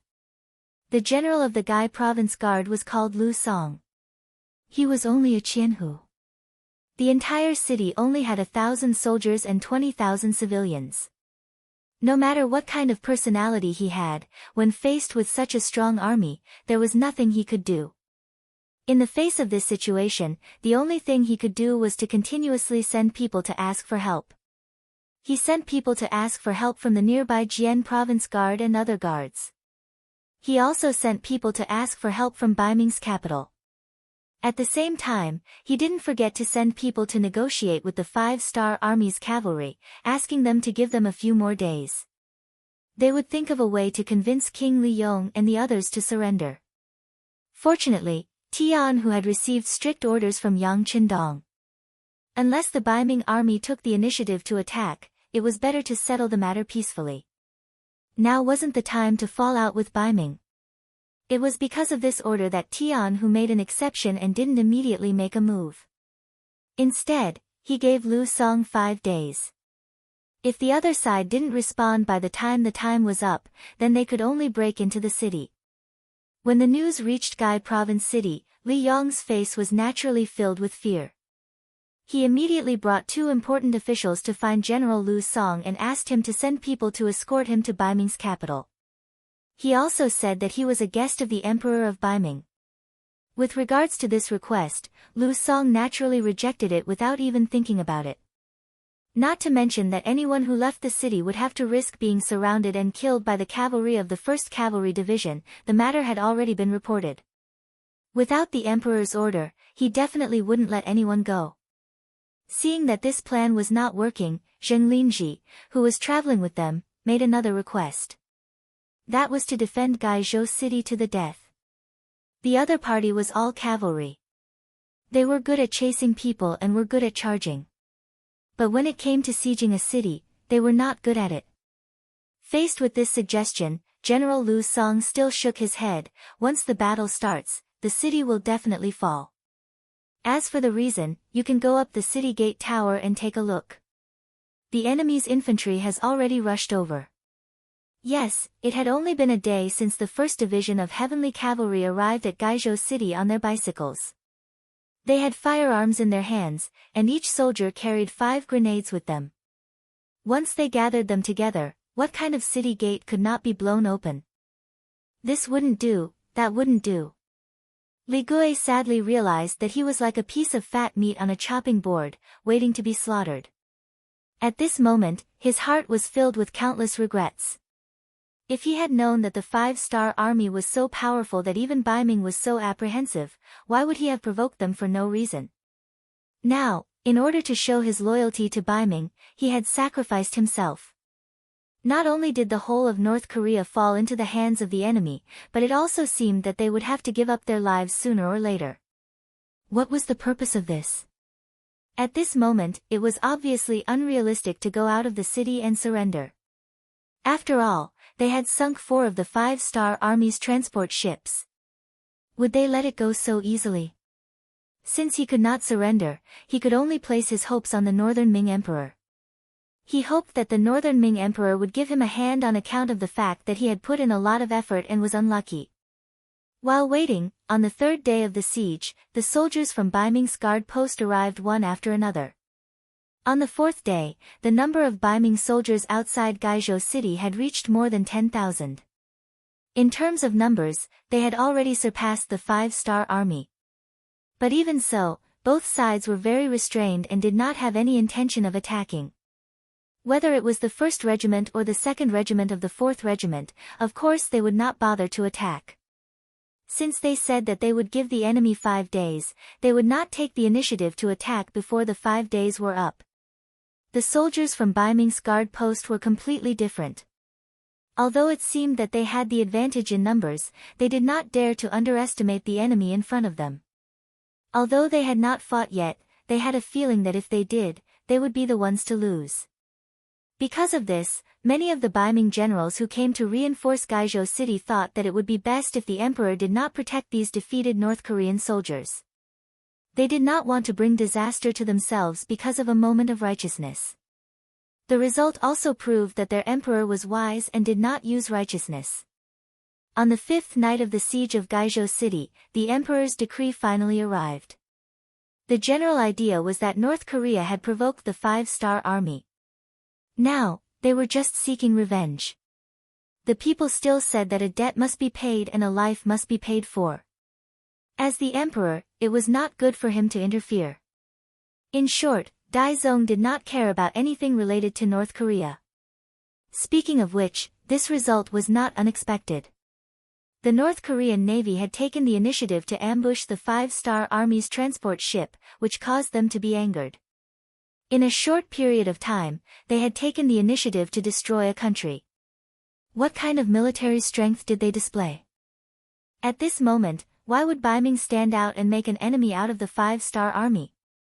No matter what, Yang Qindong was still the great Ming dynasty's loyal duke. On the surface, they were still one family. Moreover, the facts had already proven that the other party had no intention of attacking them. Since that was the case, why did they have to interfere and make things difficult for themselves? What Bai Ming wanted to do now was not to go head-to-head with the five-star army. Instead, they wanted to defeat Yeshen and Walla to prove their strength. Then, they would go down south to defeat the South Ming dynasty and unify the Great Ming dynasty. At that time, they would have a chance to repeat the Great Ming dynasty's glory. At that time, it would be time to consider getting rid of the five-star army. At this moment, they could not complicate matters. This was not only Zhu Qiyu's idea, it was also the idea of the court's civil and military officials. However, these officials also made a request. That was, they could not casually hand over the people and North Korea could not be casually given away. After all, North Korea was a vassal state appointed by the Great Ming dynasty's Emperor Taizu. It was not right for them to be taken advantage of like this. Therefore, if the five-star army insisted on occupying this place, could they consider giving them some war horses? This way, they would have some face and Bai Ming would also have an explanation to the people of the world. Naturally, there were already messengers regarding this request that had already passed through Gaizhou City and went straight to the capital of North Korea. This kind of private transaction would definitely not be explained to Li Meng and the others. No matter what, this was a disgraceful matter. With the emperor's decree, General Lu Song breathed a sigh of relief. The Bai Ming reinforcements that came from outside the city also breathed a sigh of relief. Then, Li Meng and the others were dragged out of their beds by the Bai Ming army in the middle of the night and sent out of the city to the five-star army. With the goal achieved and the people in his hands, Tian Hu waved his hand and the five-star army withdrew overnight. The conflict at the border thus ended and peace returned. However, the impact of this matter did not disappear. The five-star army that came to Bai Ming's territory was as free as their own backyard. This more or less gave the Bai Ming generals a lot of pressure and warnings. It even had a big impact on the morale of the army. This caused a natural imbalance between the two sides when they met in the future. Of course, this was a matter for later. Li Meng, Zheng Linji, Han Mingjin, and the others were brought back to Seoul. Then, in the largest square in Seoul, they were beheaded in public. This scene was seen by many North Koreans, but most of them were angry but did not dare to say anything. Some people did not even have the courage to be angry. Just like when he occupied other small countries, Yang Qindong adopted the same policy here. Voluntarily surrendering and cooperating with the five-star army could keep one's life safe and only half of one's property could be handed over. If there were any resistance, they would be killed or sentenced to a few dozen years of labor. Because it was the North Korean Navy that provoked the five-star army first, these few rules were enforced very strictly. Often, if there were any resistance, they would not be judged according to their crimes. They would be beheaded as a warning to everyone. Because of this, in just a few days, thousands of heads fell to the ground in the capital of Seoul. Many officials' families were also exterminated. Not a single person was left alive. Under the oppressive policy of the five-star army, the other officials and influential people were in a state of panic. They did not know if the next misfortune would fall on their heads. Yang Qindong had thought about this oppressive policy many times before making the decision. He was not a bloodthirsty person. What he did was to fulfill the great dream in his heart. Every time he saw the faint 5 stars on his arm, he became more determined in his dream. Although he did not want to kill, he had no choice but to do so. This time, the North Korean Navy provoked the 5-star army. If they were not punished, wouldn't the other factions follow suit next time? Thus, this time, he had to be ruthless. It could be considered a serious warning to everyone. In addition, he had already made all sorts of preparations. He had already moved the people from other regions to North Korea, and all the people who were not friendly to the 5-star army were all moved out. With such a big change of blood, the North Korean people would be torn apart in the future. In the end, it would be difficult for them to achieve anything. Even if things were a little extreme, there was no need to worry too much. Thus, under this oppressive attitude, many people would die in North Korea every day. More people wanted to live, so their attitude changed. From the initial soft resistance to the current full cooperation and cooperation. Lee Min-ho was one of the most typical officials. He was originally a subordinate of the North Korean king, Lee Hong-gu. However, he did not expect Lee Gu to take care of his master and become king.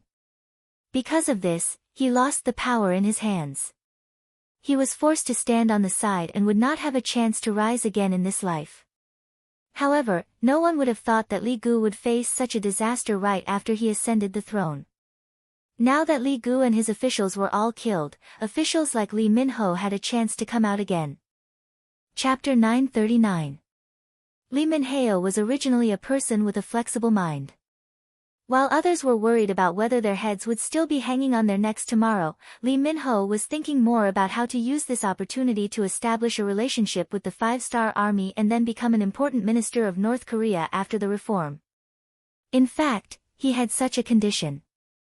Before the Five-Star Army attacked North Korea, because he had a high position in the army, he was the director of the Five-Star Army Security Bureau in North Korea.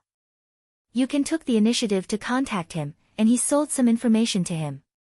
It could be said that they had some economic dealings. But later, the smart Lee Min-ho found out that some of Yukon's interests had nothing to do with being a businessman. The other party kept saying that he wanted to do business, so he wanted to know the layout of the North Korean military. But if he was doing business, why would he have such worries?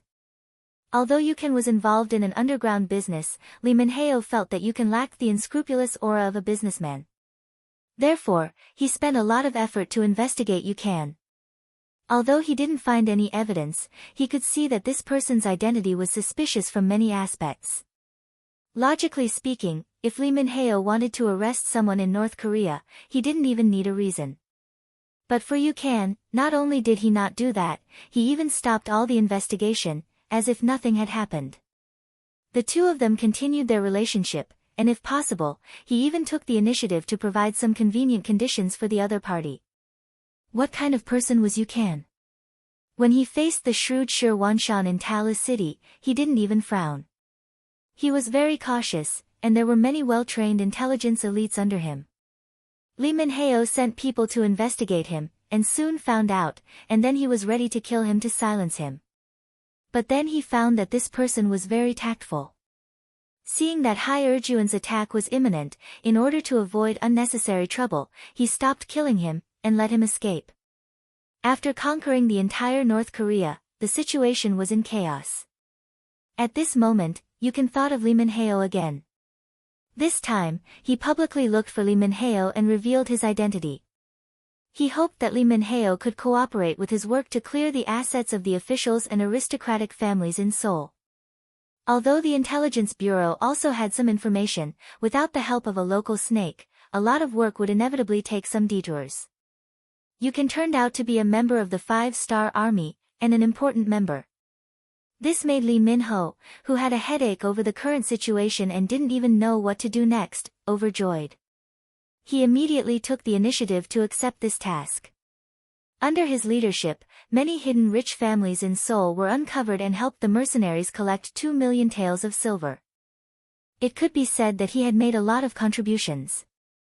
It must be said that Lee Min-ho was really good at doing things. After doing so many good deeds in a row, he didn't have the intention to ask for a reward. He still behaved properly, and even according to the rules of the Five-Star Army, he took the initiative to hand over half of his family's assets. Not only that, Lee Min-ho knew that if he wanted to gain a foothold in the new government, relying on this alone was not enough. He also needed to have his own people in the Five-Star Palace, preferably his own family. Then who was his own family? Of course, his family was the best. Fortunately, Lee Min-ho was also a talented man when he was young. Because of his background, his wife was also very beautiful.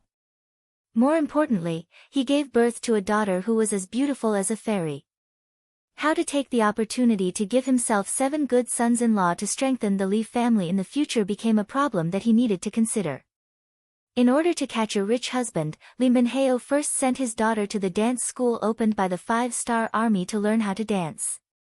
Then, he hired a few Chinese teachers at a high price to make the best use of the time to tutor his daughter. He also found some people who were familiar with Han etiquette to be teachers of etiquette. After that, he began to wait for the opportunity to come. After successfully conquering the entire territory of North Korea and killing the new king, Li Ji, they established a new supply route. In the future, the supplies did not need to enter the sea town, they could directly go ashore at the port of North Korea, and then enter Liaodong through the Yalu River and then enter Shecheng. Under the great success, Wan Xiaoyu, who came with the transport ship, proposed to hold a social ball. It could not only help the brothers who fought on the battlefield to relax and create some opportunities for their marriage, it could also ease the tense atmosphere in Seoul, and at the same time, it could also improve the relationship with some of the representatives of the local forces. Yang Qindong knew very well that for every land that was conquered, whether they could stand firm or not did not depend on the degree of recognition of the people at the beginning, but whether these influential people cooperated or not. In addition, this was Wan Xiaoyu's request.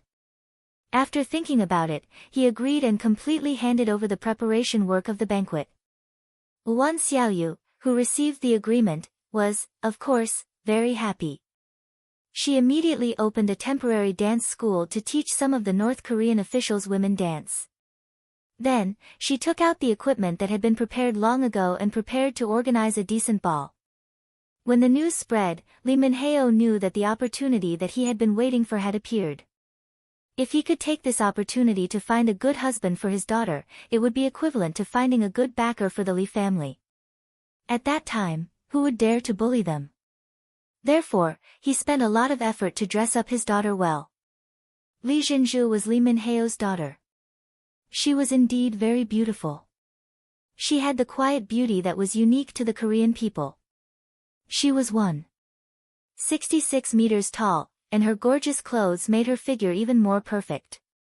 In addition, she had learned the so-called social dance very well and danced very well. This time, she was confident that she would shine in the ball and achieve the most dazzling goal. In fact, it wasn't just Li Minho who was doing this. Many Korean families and clans were also making similar preparations. They found the most beautiful young girls in their clans and prepared to use them as marriage bonds. At the same time, some of the young masters of these clans were also making preparations. They wanted to see if there was any opportunity to get in touch with some high-ranking officers of the 5-star army. If they could form a friendship, it would be beneficial for the future development of their clans. But in such a clan, there was also an outlier. His name was Han Chang. He was a young master in his early 20s who looked quite handsome. For a long time, Han Chang was a hot topic among the younger generation. Not only did this person have a good appearance, but most importantly, he was well-read and also had good skills. How to say it? A person who was well-versed in both literature and martial arts described this kind of person. His family background was good. He was related to Han Mingjin, who had been sentenced to death. He was also a capable person. Under the influence of the great Ming dynasty's Confucianism, he knew all the 4 books and 5 classics. It could be said that he was very talented. In addition, he had learned martial arts. His body was strong and he looked good. It was impossible for him to keep a low profile. If it weren't for the Korean Navy provoking the 5-star army, people like Han Chang would have stood out sooner or later. It was inevitable that he would become a pillar of the Korean kingdom in the future. Such a young master naturally attracted the attention of a group of young girls. Once upon a time, he and Li Jinzhu were said to be a pair.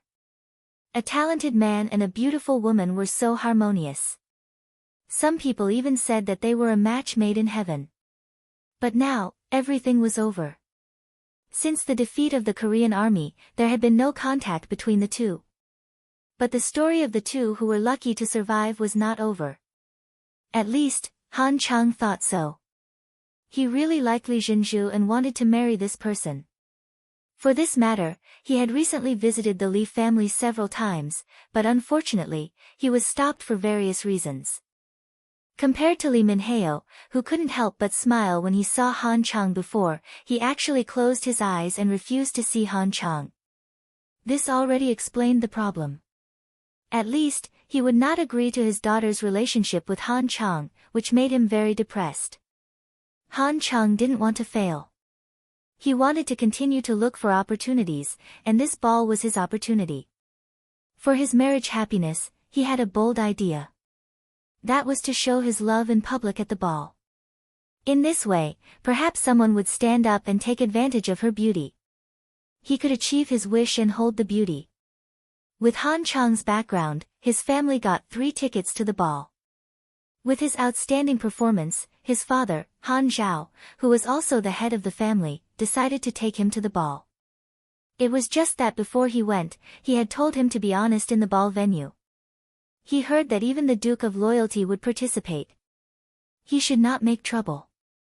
Otherwise, if he provoked the anger of others, not only would he hurt himself, but he was afraid that even the entire Han family would not get any benefits. Han Chang naturally agreed to his father's words. But God knew that his heart had already flown to the ball, to Li Zhenju, whom he hadn't seen for a long time. The location of the ball was decided by Wan Xiaoyu. She chose the largest Tianyang Hall in the North Korean palace, except for the main hall. She first ordered people to move away some of the useless things, creating a large central area. Then, she ordered people to prepare wine and other things. She wanted to make the environment of this banquet into a buffet. Back in Crimson City, Yang Qindong had done it once in the palace. That time, he had invited some important members of the city. After Wan Xiaoyu participated, she felt that it was quite good. In the banquet, people could find people they were interested in to chat with. They could improve their friendship through chatting. At the same time, it showed the luxurious and colorful side of life. It could be said that young people were very yearning for it. Holding the banquet here could let the North Koreans see their strength. It could also play a big role in the unification of 10,000 hearts. Chapter 940. Wan Xiaoyu was the future 6th madam, and she was the type that was set in stone. At the same time, she was the boss of the entire publicity department, and she was also the top sister of the 5-person investigation team in Crimson City. If she decided to do something, who would dare to stop her? Everything was carried out according to her instructions. Yang Qindong already had some understanding of this matter, but he did not say anything about it. Since Xiaoyu liked it, he would let her do as she pleased. If this ball could let the North Koreans see the power and prosperity of the Yang family and make them yearn for it, it would be a great thing. Of course, what he cared about was the family of the officers. According to the rules of the 5-star army, an officer could apply for marriage as long as 2 of the 3 conditions were met. First, they had to have joined the 5-star army for more than 2 years. Second, their position had to be at least a battalion commander. Third, their military rank had to be at least a major. As long as 2 of the 3 conditions were met, they could start a family.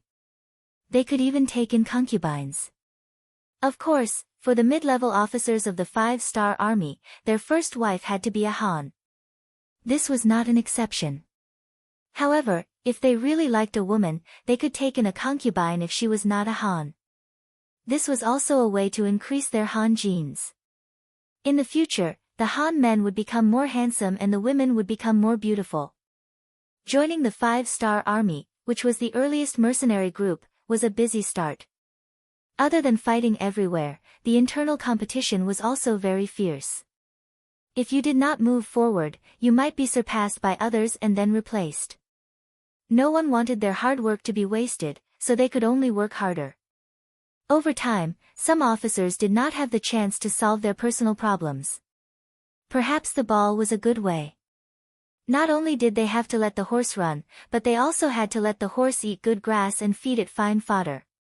This was Yang Qindong's standard of doing things. Although the competition for all levels of officers in Yang Xie's forces was very fierce and there were many things to do every day.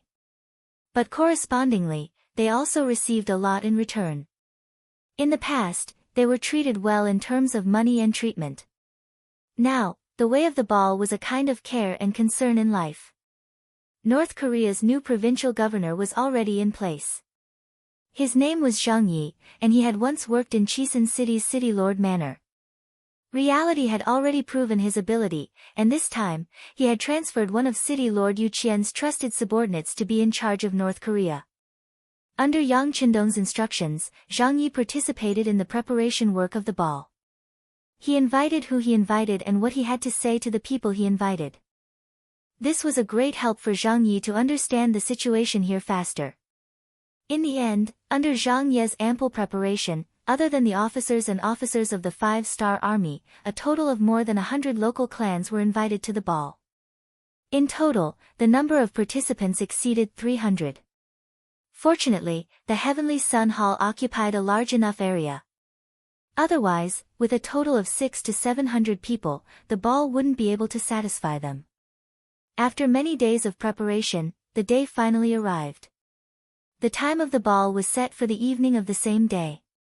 After dinner, many well-dressed young ladies went out of the door in a carriage under the leadership of the patriarch and went straight in the direction of the palace. The sky was already dark, and in the darkness, 2 shadows silently watched all of this from not far from the main entrance of the palace. But soon, they were disappointed. The inspection here was very strict. Not only did they have to check the application, but also some officials who were very familiar with Seoul were here to screen the identity of the people who came here to prevent any unruly people from sneaking in.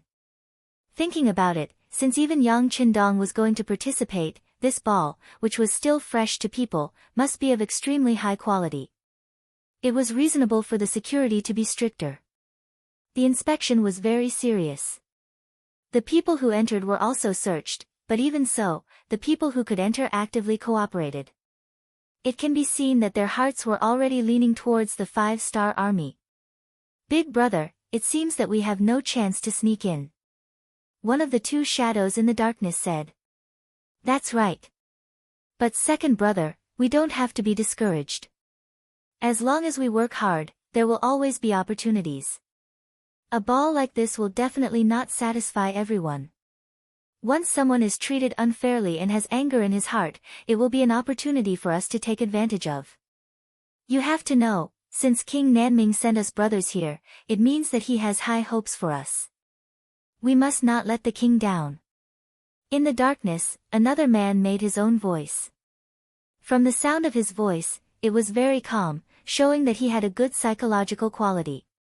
The big brother's name was Guo Xincheng, and the second brother's name was Li Qingsong. They were sent by the former King Minzhuang, the current King Nanming, Zhu Huijin. After the 5-star army launched an attack on the Kim Bian dynasty, Zhu Huijin also took the opportunity to declare himself as King Nanming. He first sent troops to deal with King Shiping in Yunnan. He wanted to expand his own efforts and clean up the enemies behind him. When King Nanming made his move, Zhu Qizhen of the southern Ming dynasty quickly made his move. He sent out 200,000 troops and launched a pincer attack with King Shiping. In the beginning, it was fine. King Nanming, who had a certain amount of preparation, was able to withstand it. He even won some local battles. However, as time went by, King Nanming's various disadvantages became obvious. For example, the time he spent building his forces was still too short. His foundation was not enough, his financial resources were not enough, and his reserve army was not enough. In addition, he was originally a rebel and did not have the support of the people. After dozens of battles, he began to feel the strain. If the war continued like this, without the influence of external forces, he was afraid that the person who would lose in the end would be him. In order to protect himself and to change the situation, King Nanming began to think. In the end, he set his sights on Yang Qindong. There were already a few groups of Han people coming out of Chichen City. They could not be a monolithic block. From their mouths, some of the things about Chichen City had been learned by too many people. They also knew that the real leader of the 5-star army was Yang Qindong, who was known as the 6th young master of the Yang family. This was something that no one expected. After all, it had always been a mystery how this person had developed. However, this was the truth. There was no room for other people to doubt it. As the five-star army went to war again and again, their forces and territory continued to expand. He had become a person that everyone had to pay attention to. If the five-star army's strength was not too strong, they would have become the target of public criticism. King Nanming was also afraid of the five-star army's strength and did not dare to have any ideas about this army. However, that did not mean that he did not dare to have any ideas about Yang Qindong. In his opinion, if an accident happened to this person, the entire world would fall into chaos again. In that case, he would be able to take advantage of the situation. In order to achieve this goal, Guo Xincheng and Li Qingsong, two powerful people, were sent to North Korea. Their mission was to find an opportunity to assassinate Yang Qindong. It would be best if they could kill him. If they could not, they would stir up chaos and anger the loyal duke. Then, they would put the seed of hatred on Nanming. The reason why King Nanming was so confident was because Guo Xincheng and Li Qingsong had another public identity. They were small leaders of the Nanming Imperial Guards. He had spent a lot of effort and a lot of money to buy them over. In other words, even if their identities were exposed, Yang Qindong would only hate Zhu Qizhen. It would have nothing to do with them. If they could really provoke the five-star army, the pressure on them would be greatly reduced. It would be a great opportunity for them to expand their territory and influence. Guo Xincheng and Li Qingsong thus came to North Korea through a secret channel. However, they were disappointed that they could not get close to their target. Since the assassination attempt at the Yongding sect in Baiming's capital, Yang Qindong's security had been strengthened. Usually, when he went out, he was surrounded by people. There were even several carriages when he went out, making it difficult for people to distinguish which carriage he was in.